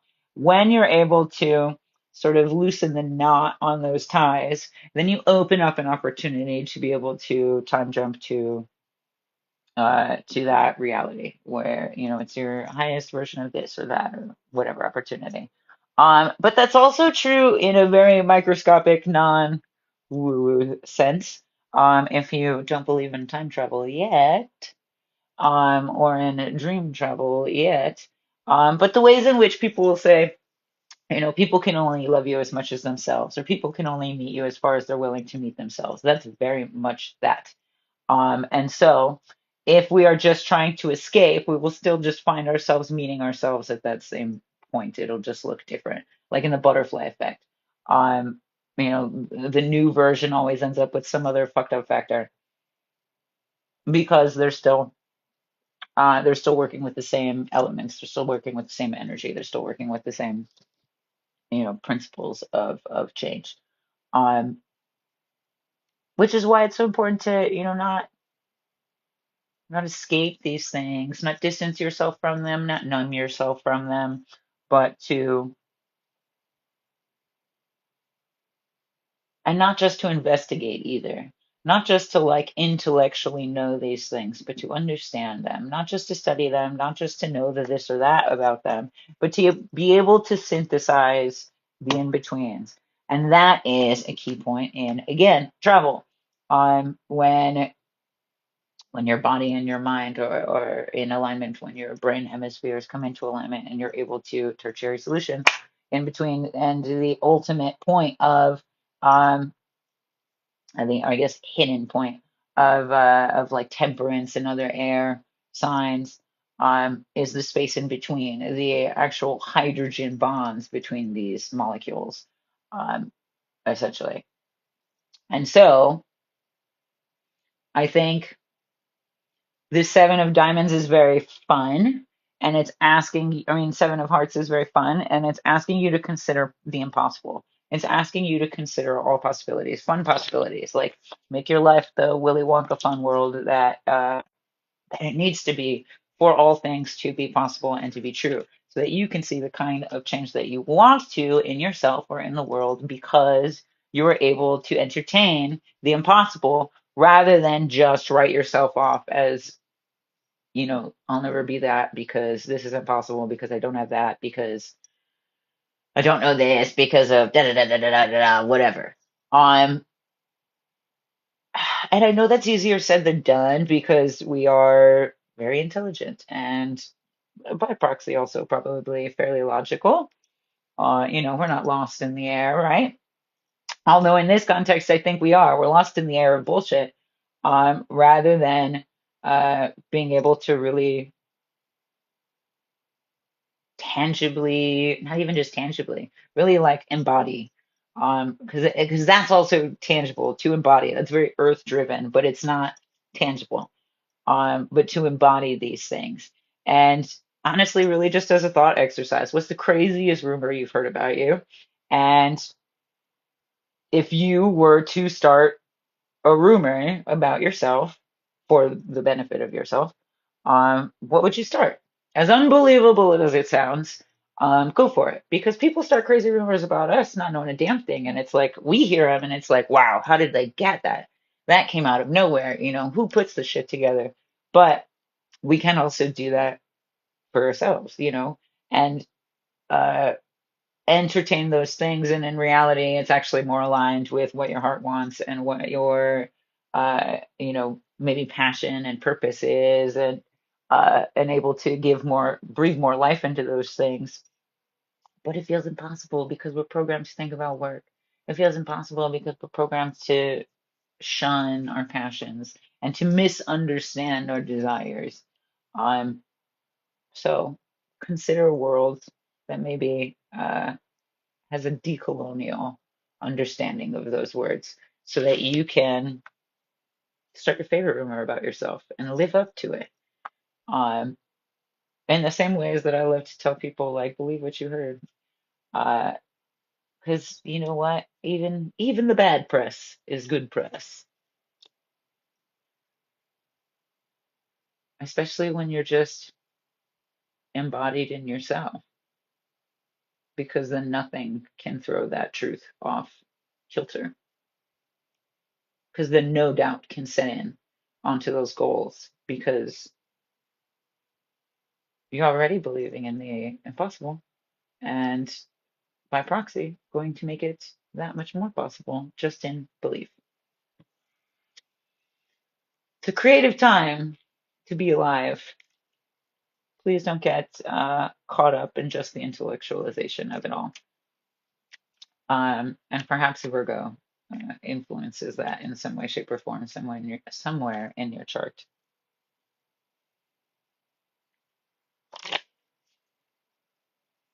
Taurus, dear Taurus,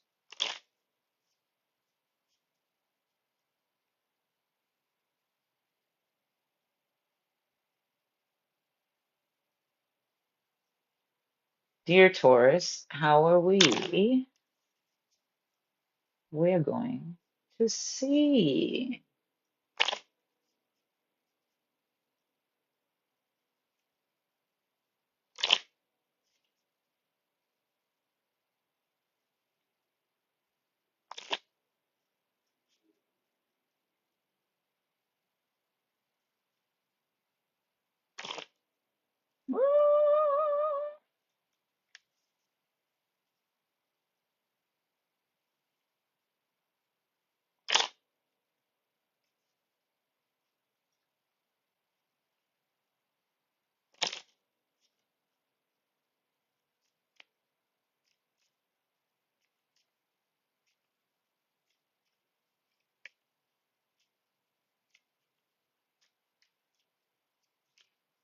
Oh,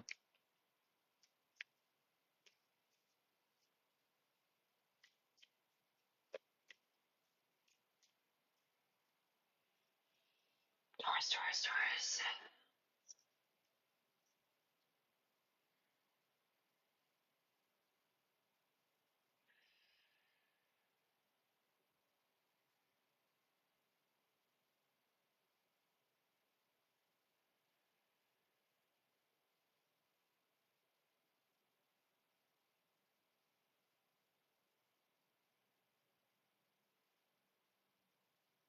Ooh, interesting.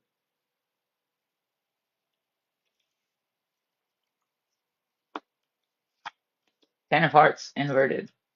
Four of Clubs extroverted. Um,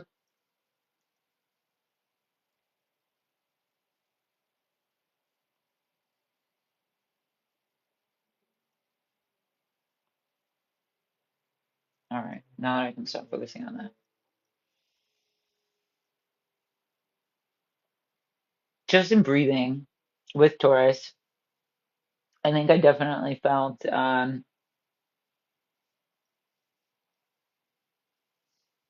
lot of heat build in the hands, which is maybe why I'm getting colder now. Um, and also in general, um, and a lot of pressure in the neck, especially in the back of the neck. It's almost like pressure and weight and stress, and then the need to take a step back uh, and suddenly release gas. The Ten of Hearts inverted,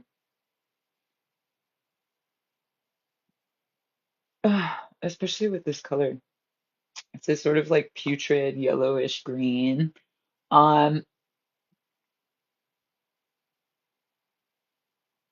and like the highlight of like Ten of Hearts can be like we want to think Ten of Diamonds, we want to think gold, we want to think ten is completion and great things and da da da da da.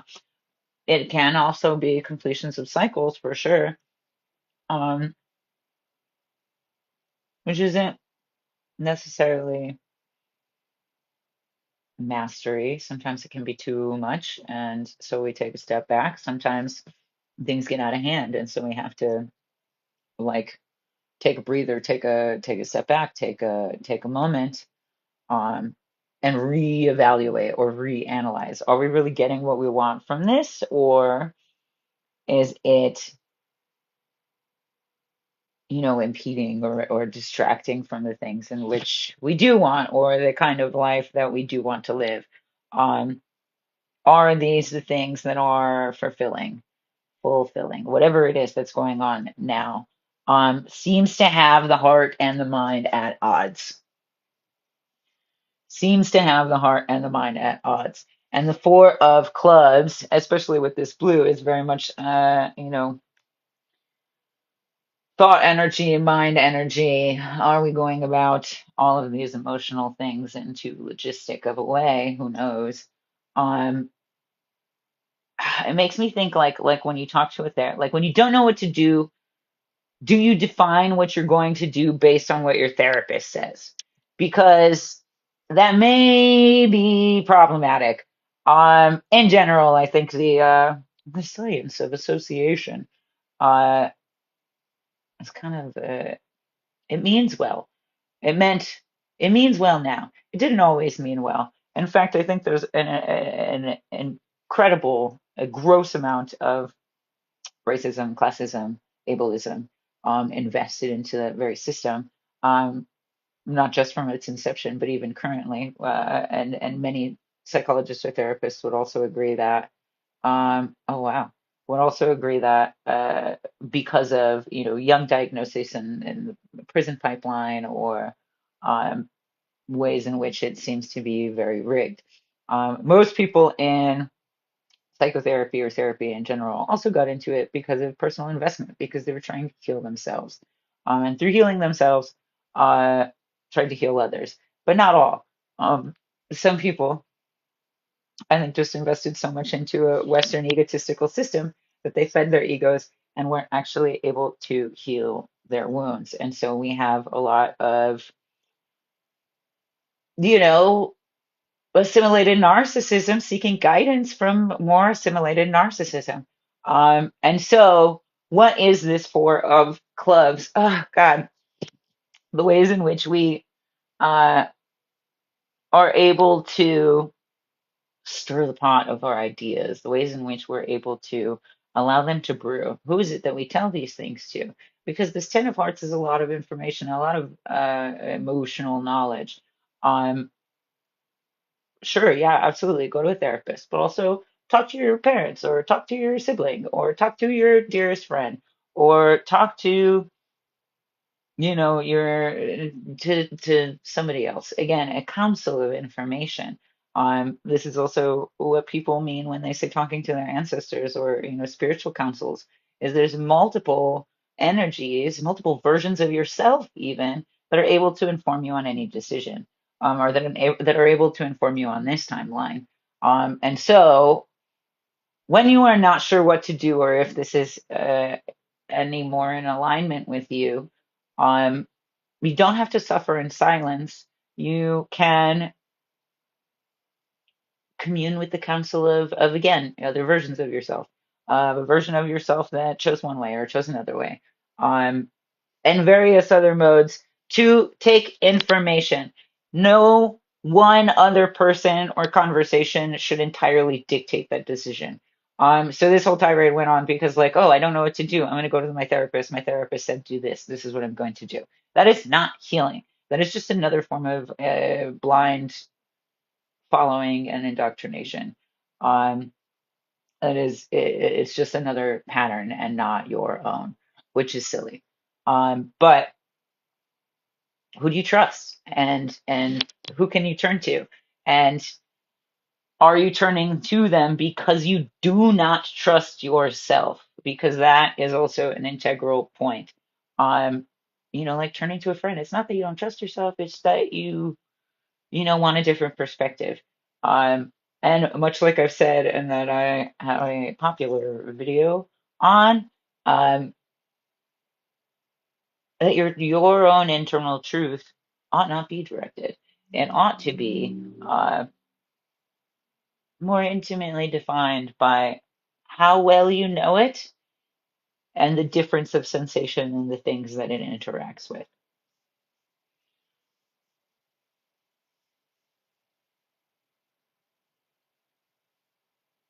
The body can be very telling in that as well.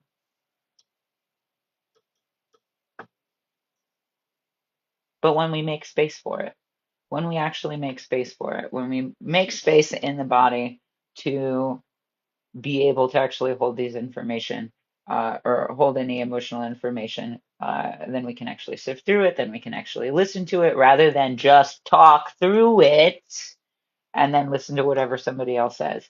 Um, the first guru is that of your own spirit and that of your own body.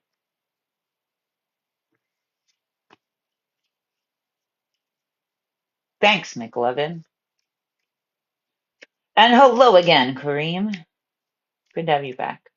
Thank you for the dolphin. Thank you for bringing the dolphin ancestors here with us. I would love to talk to a dolphin. All right, Aries. Woo, look at us making our way through, making our way through.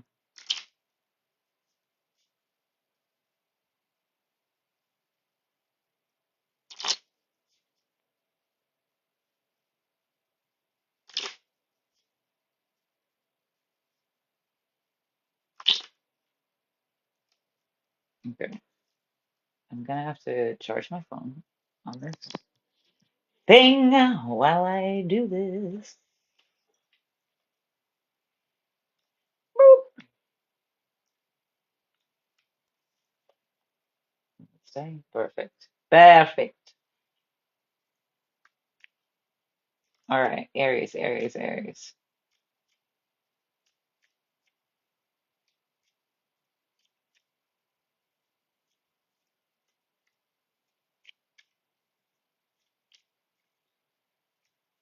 Aries, Aries, Aries, the tortoise or the whirlwind.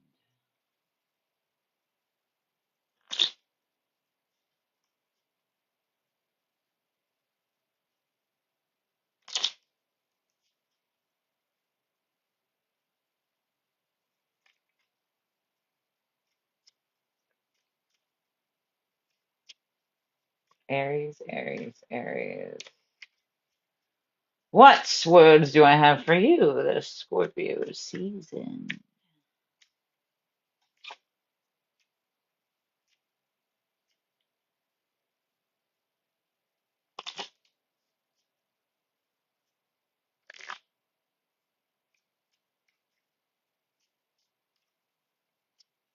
Aries, Aries, Aries.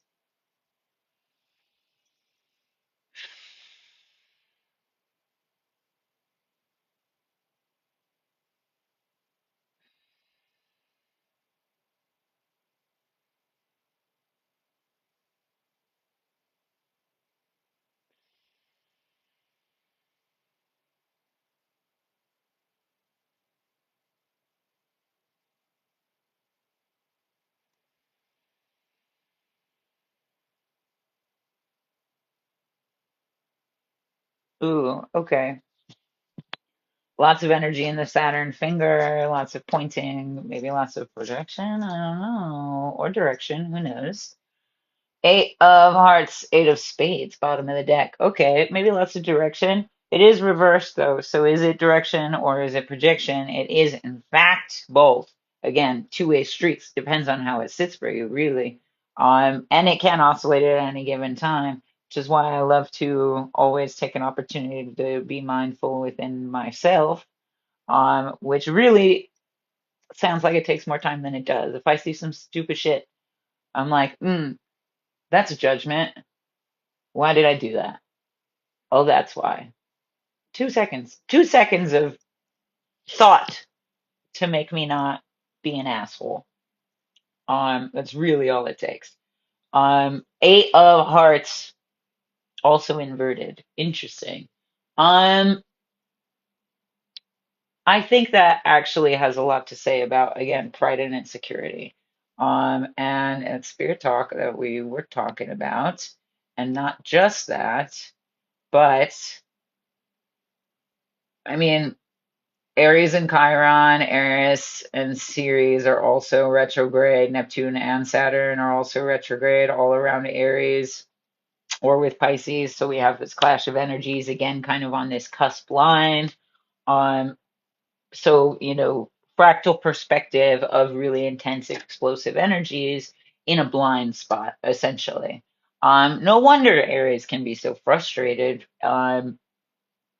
And also why an area is a friend of mine took some time for themselves to go touch grass, touch forest grass, which is making time for the blind spots.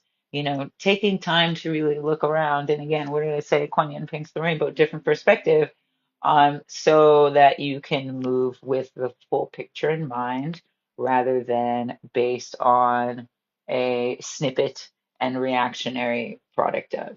Um, like I can just hear that being poisoned with like, but what's the real context da, da, da, da, da, that we get from like body cam footage and stuff, and it's like, no, wrong use of that, really. Granted, yes, there is always a bigger story, but we see the defining tropes and factors of these things, so that's not really a stable argument, because if we were to actually lean into and investigate that argument, the bigger picture is, in fact, that the police are violent and mentally ill, and that people that support them are also usually within that as well. Suffering from some sort of psychopathy, usually generally untreated, um, some sort of narcissism as well. Um, my point is that for people that are like trolling on issues like that, if we were to really investigate it, much like I've said to people even with immigration issues, if this was really about crime, then it would be police in jail. It would be the Proud Boys in jail. It would be ICE agents in jail for their gross misconduct. Statistically, police officers are a gross majority of the statistical percentage of domestic violence cases, violence against women, uh, assaults against women. I think even with other countries, they can be very much delineated that they are most often involved in missing persons cases, especially that involving children. So if all of this immigration stuff now and all of this ICE stuff now was actually about crime, then statistically, we would be arresting police officers and ICE agents, because the ICE agents are also police officers that have been moved, like they do with priests. They find out the priest diddled a kid. They don't fire the priest. They just send him to a different church where nobody knows. They do the same thing with cops. Um, so they turned them into ICE agents and other versions of Klansmen.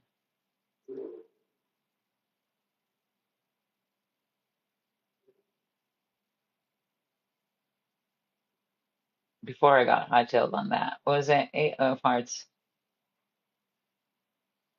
Ace of Swords. The Ace of Swords, like things like that are also key information that, like, yeah, it breaks the pattern because now you have an entirely different shift of perspective that's irrefutable, that sort of takes the energy and directs it in a different way. Much like, again, I say with, hateful people in here, don't feed it, redirect it. We don't want to compound on that frequency. We do want to utilize that for something else. Much like people will also not do baneful magic, but take other people's hexing and use it and transmute it as prosperity for them. You want to talk shit about me? Dope. It's gonna make me richer every freaking time.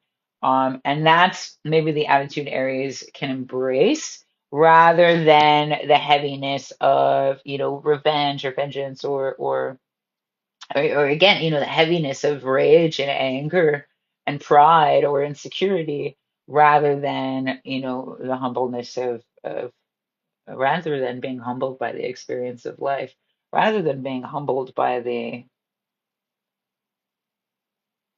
very colorful experience of reality and of what we even think reality is, let alone how we perceive it.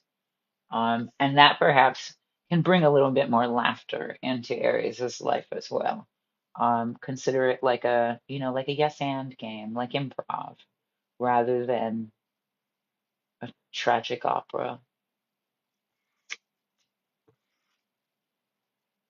Cheers, Aries. I hope that is helpful. All right, Pisces, Pisces, Pisces.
Pisces. Woo! Look at that, making me go deep already.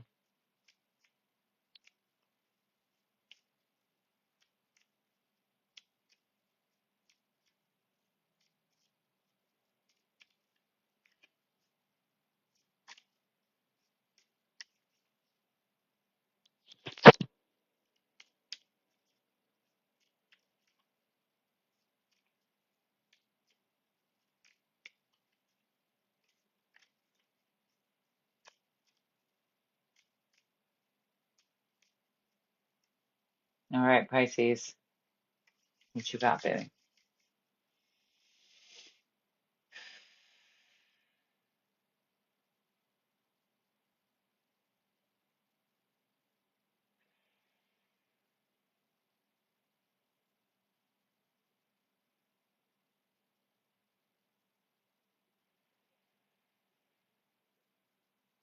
Interesting.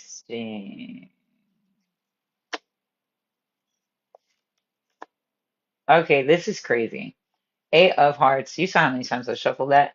Eight of Hearts, again, top of the deck. Three of Clubs, bottom of the deck. So obviously they moved around.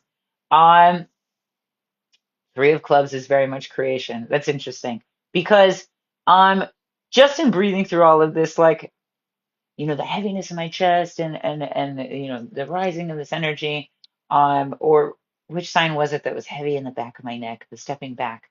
Gemini maybe, or Taurus, one of those, kind of all of them.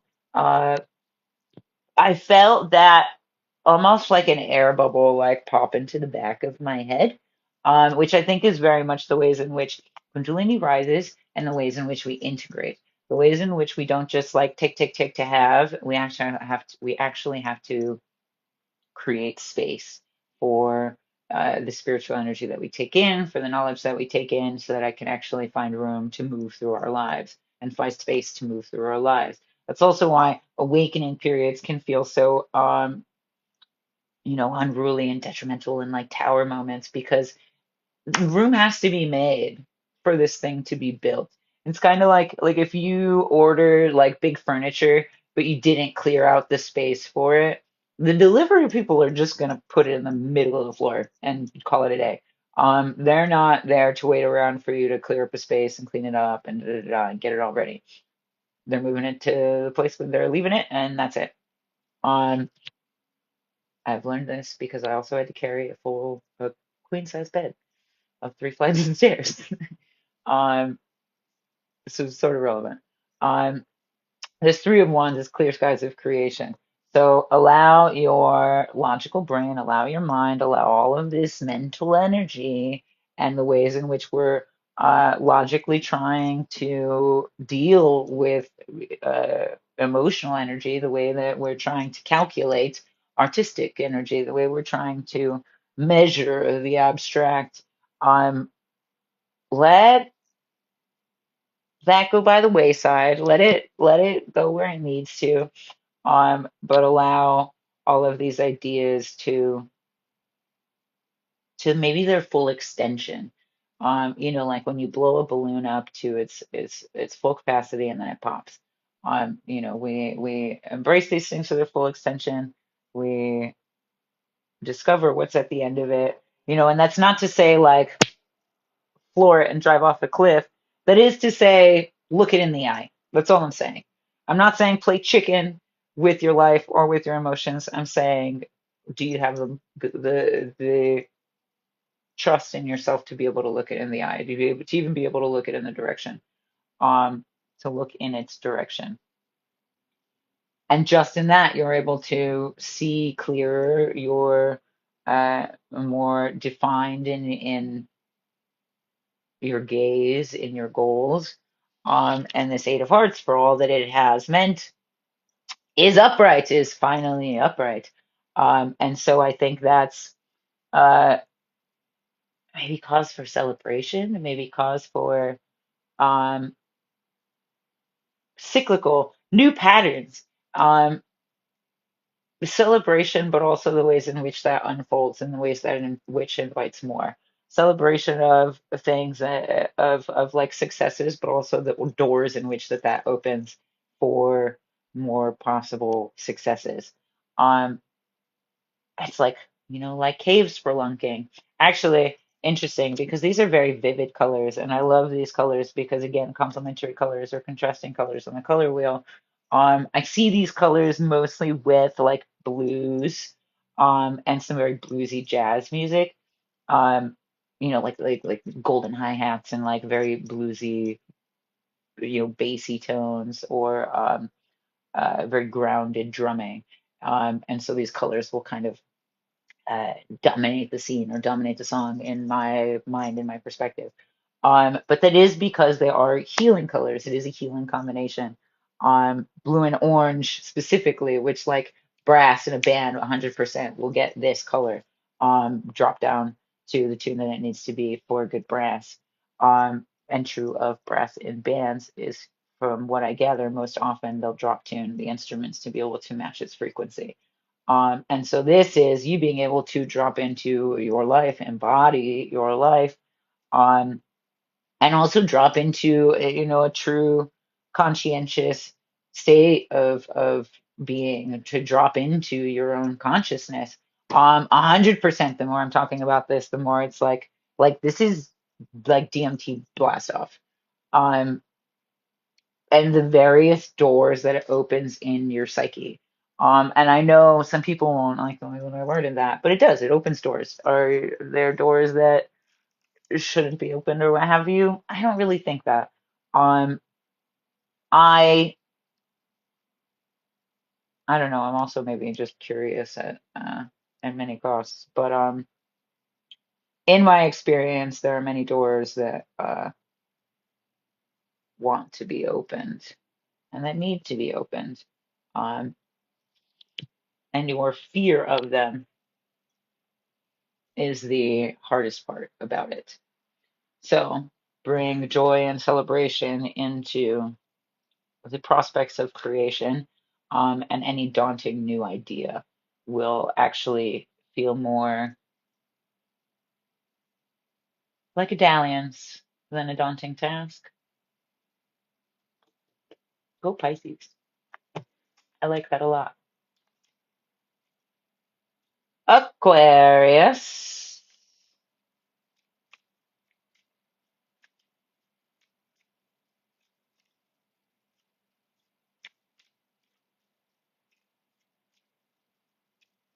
Aquarius, Aquarius, Aquarius.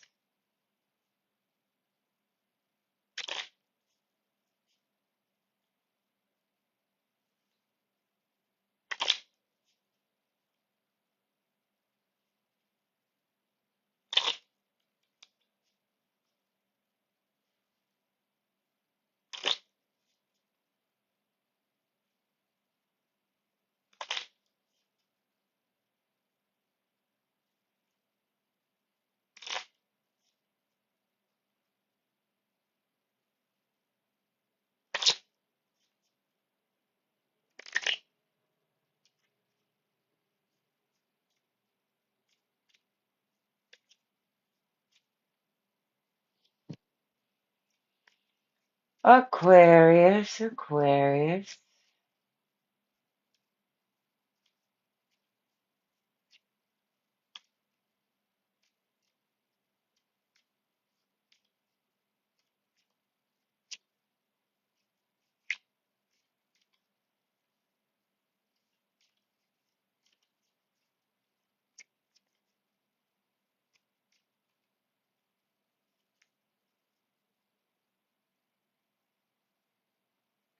Okay.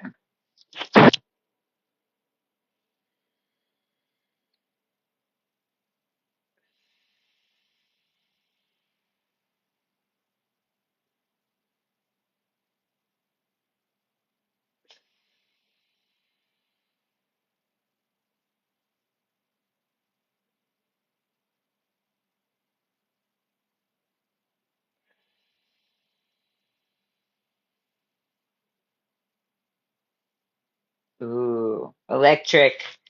Electric and in between. That felt good. That felt lovely. Two of Wands. Of course it did. I felt like directly connected with the earth, like I could feel the magneticism, and that's very much being connected with or finding connection in the things that are around you. I had said something earlier about our ideas of consciousness and our misinterpretations of them. And this is very much the thing, like even within witch talk and witchy culture or occultism, the ways in which people have established this sort of colonial elitism and intellectualism of things like intuition.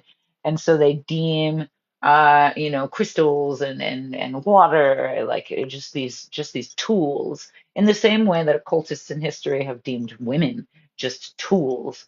When in actuality, and this isn't just like a thought of mine, there are indigenous groups all around the world that are working to get, the water source or getting to or water animals, working to have them identified as like citizenry, as sentient beings, and as a part of the citizenry and of the ecosystem, because they are.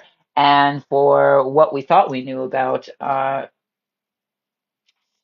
intelligent life forms, we are finding more and more that we do not. Um,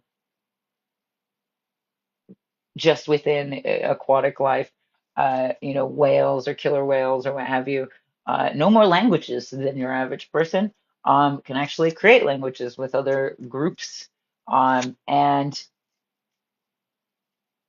have a nervous system capable of more complex uh, conversions and emotions than even the human nervous system has.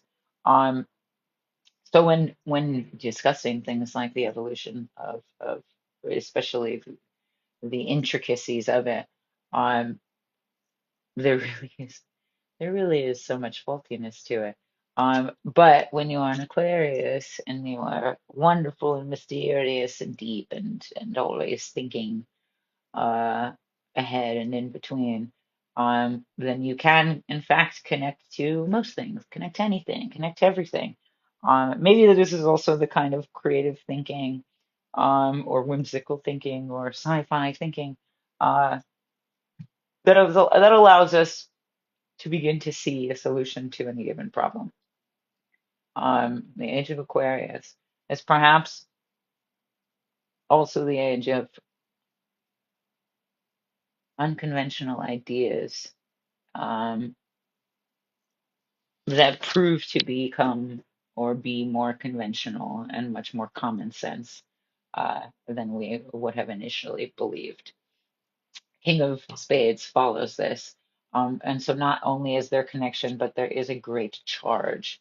And there is a great reward, a great knowing in that reward. So not a tangible reward, but an embodied reward, a fulfillment that exists within that. It's this very beautiful, like scarlet saturation. And so we have prominent root chakra strength, but it's also mediated just enough so that it's not protruding, it's not projecting, it's not overcompensating. It is, in fact, lush and supple. And so may you be lush and supple, Aquarius, and not just you, but the space between your air, supple with oxygen and not carbon monoxide, and the water that you drink and the water droplets that you breathe, supple with electricity and hydrogen.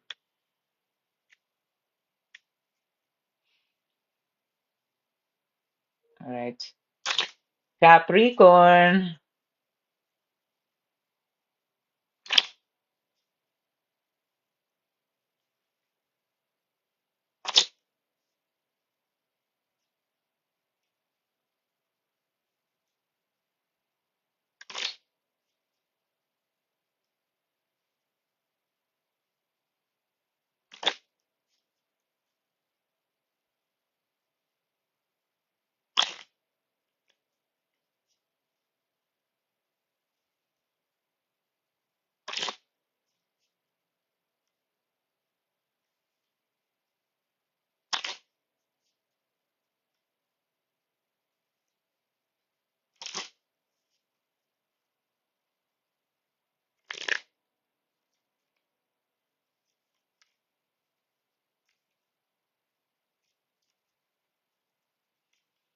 Capricorn, Capricorn.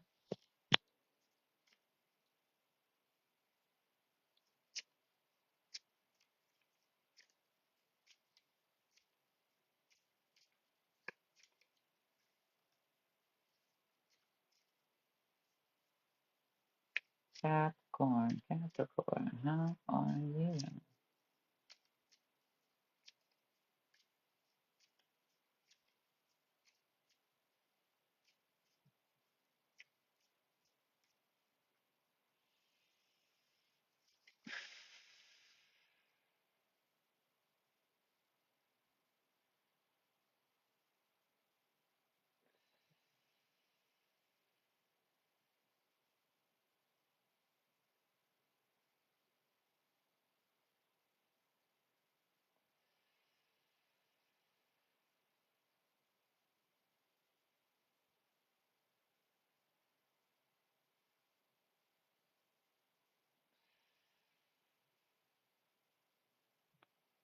Ooh, I don't like that feeling. I felt a pain in my jaw. I felt limp in my fingers. I felt a pain in my tongue. Um, so I very much get the sense of like feeling like you're always biting your tongue or like you're not doing enough, but also like you don't know what to do. If that makes sense. Queen of Diamonds, Queen of spades. Interesting. That's really intense. Queen of diamonds. Oh, earthly reality or earthly recognition. Tangible world again. That seems to dominate a lot of these readings actually for this cycle of harmonies. Um, the Queen of Spades.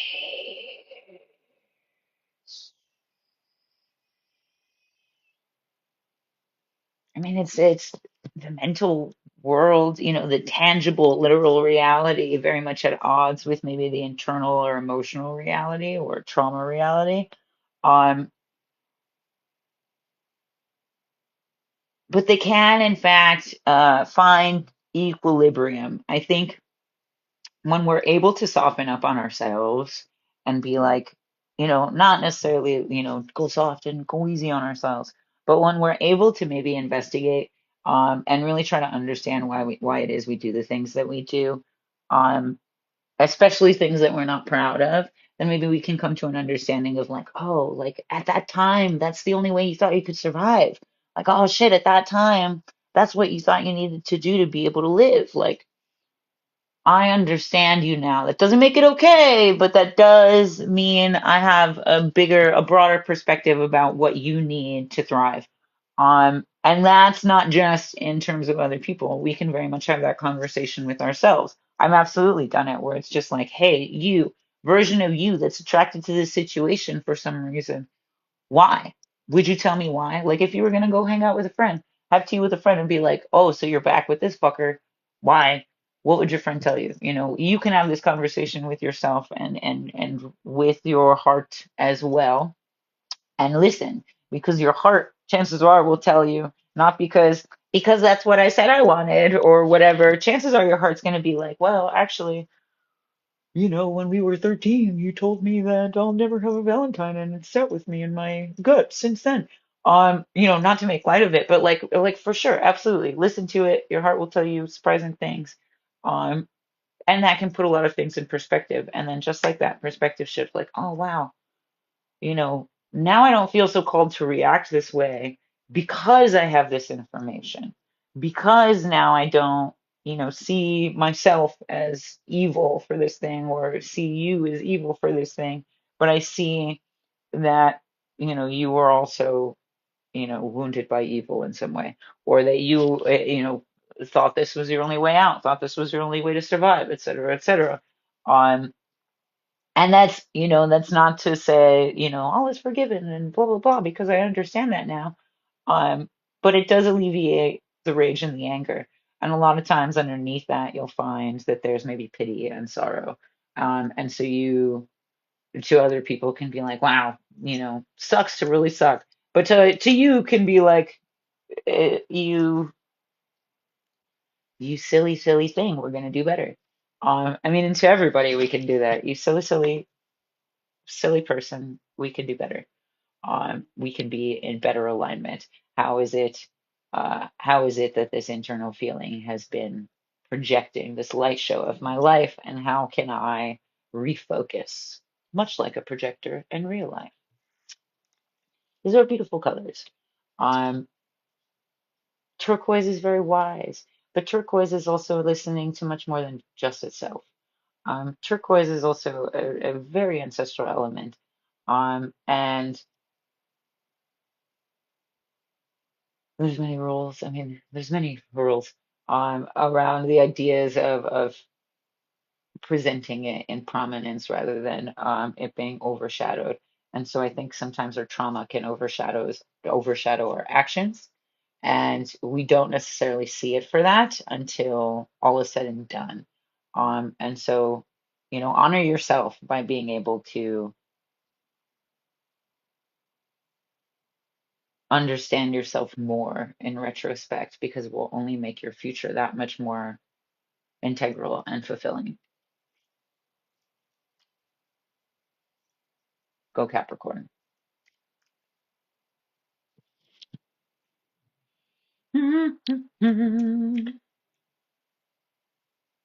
All right. All right. Last but not least, thank you for the homies that have dropped in and out and dropped back again. And offered their own 2 cents or their signs and were patient enough to uh, wait for me to get to them.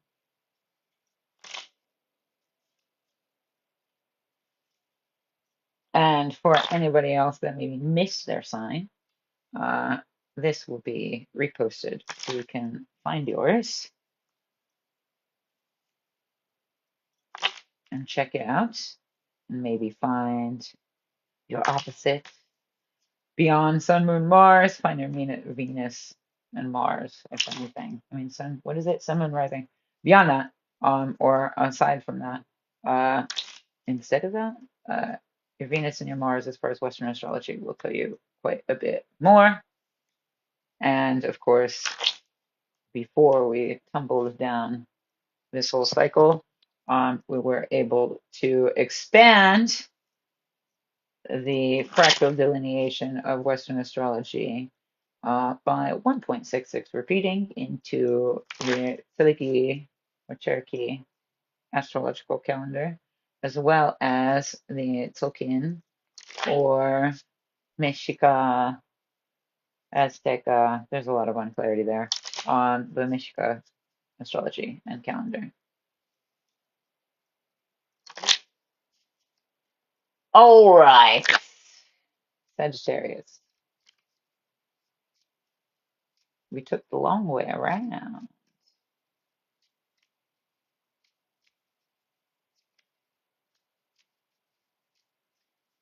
Perfect. Perfectly perfect. Perfect. All right.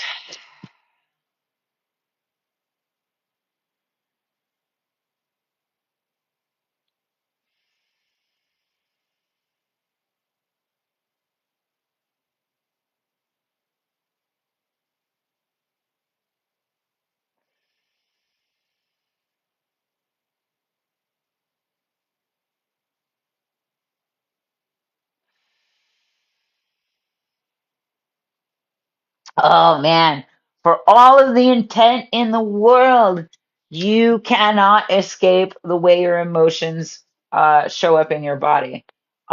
You can pretend to save face all you want. Maybe people notice this in their body when they're like hanging out with people they don't want to hang out with, or doing things they don't want to do, going to jobs they don't want to go to, where it's like making them sick or stressing them out and they're losing their hair or whatever. They have no motivation because the things in which they do and where their heart wants to be aren't necessarily in alignment, and so it's very draining of the energy. I very much feel this with just breathing and Sagittarian energy. You can have the best intentions in the world, but if you're closed-minded to the ways in which you're going to reach those goals, you ultimately do yourself a big disservice and make the journey a lot harder because you're so rigid that you are not able to grow organically or to unfold with the experience. Or sometimes, maybe blessing in disguise, but maybe something that's very positive wasn't planned, so now it's rejected. And again, kind of a perspective thing. I think can very much mean well, but can also be overzealous for that reason.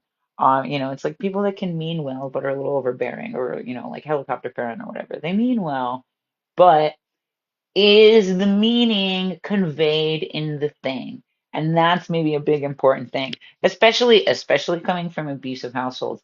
I can't tell you how many people I know got their asses beat, but their parents were like, I'm doing this because I love you. Like, what cognitive dissonance exists in just that action, let alone in the pattern that it creates in the psyche? And so we must boil these things down. Like, we must sit with these things. We must boil them down. We must let them simmer. Not boil. We must let them simmer so that the true herbal essence can come to the top, and we can understand what it is that's actually brewing and or stewing.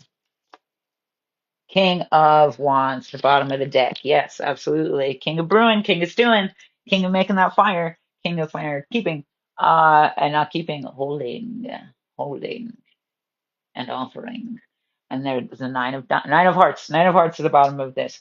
This is beautiful because I think this is very much the ways in which we break cycles of trauma so as to offer a new world and a new way of seeing and a new opportunity. Um, there's something very healing about that in just the ways that you're able to interact on a new sort of patterning level, on a new sort of patterning plane, regardless of the cognitive dissonance that you may have stemmed from. Um, and this is, I think key point, like beyond good or bad, does the ends justify the means? Beyond good or bad, does the intention reflect beyond good or bad? Uh, does the inside match the outside, et cetera, et cetera, et cetera. And I feel like Sagittarius means well and is trying to. Let's not get muddled up or obfuscated by assuming what that's supposed to look like, or assuming that it has to have been done before, and if not, we're doing it wrong. Um, that's it's very rigid. Like you're becoming the rigid Catholic school nun that you don't want to be. And I know that's also very triggering and problematic for people because of assimilation and reformation and boarding schools. It's very much that. Like how and in that example, how have you become your own colonizer? How have you become your own assimilator? How have you become your own oppressor? And that's, not to paint a grotesque picture per se, but that is to say, in a lot of ways, sometimes that rages because we also see something in ourselves. Again, like the spirit that I sat with, that anger of like, I'm nothing like you is actually maybe because deep down somewhere we know that there's maybe more possibility for similarity than there is difference. And that's also what makes it feel more heartbreaking or, full of betrayal because you are human too, are you not? You also bleed. Like, how could you not see that of me? Um, and so it expands and so it expands and it is very intense and I get it. And Sagittarius is full of big ideas and in a large capacity for creation, but the implementation is going to be key and small steps because we can take big ideas, but small steps again, Saturn energy. It may be retrograde, but that's a great time for planning and it's a great time for research and it's a great time for meditation, really, because ask Saturn what it wants you to reevaluate. Ask Saturn what patterns it wants you to play with. Um, so that we can create more defined pieces. Sagittarius has the big picture, or is at least interested and invested in it, if not has a grasp on it. Um, the issue is in creating the pieces, is in defining the pieces of the individual puzzle, and thus finding the border and the whole puzzle putting together. Um, as simple as it sounds, try to have fun with it instead of getting very rigid about it. Um, be open to the picture that comes to you. Relax your eyes. Be open to what follows and comes through in the same ways that, an eye spot, you relax your eyes and the thing pops right up, right? Um, that's going to be very important for Sagittarius meeting and manifesting the kind of world that they want to live in, um, rather than creating such a rigid structure in opposition and ultimately creating something by the same extreme of the same extreme and by another name, if that makes sense. Of the same extreme and by another name would also be perpetuating cycles of trauma because you may not be your mother or father, but reacting to your child or nieces or nephews or cat or dog in the same way, um, is in fact that when we can, again, bigger picture, find the similar threads, soften the corners, stir the pot, find the essence. And look at that beautiful reflection. See? When you think creatively, not just analytically. All right, my loves. That is a full wheel of harmonies. From all signs, Scorpio to Sagittarius again. Scorpio back to Sagittarius. As well as some information on the Great Wolf Ficus. And fractal delineations into ancestral modalities of energy reading and timekeeping. With that, thank you for your creative interest and investment, not just in our time here, but in yourself, because that is ultimately what I think brings anybody to spaces like these. So, mwah, I appreciate you very much, and I will see you next time.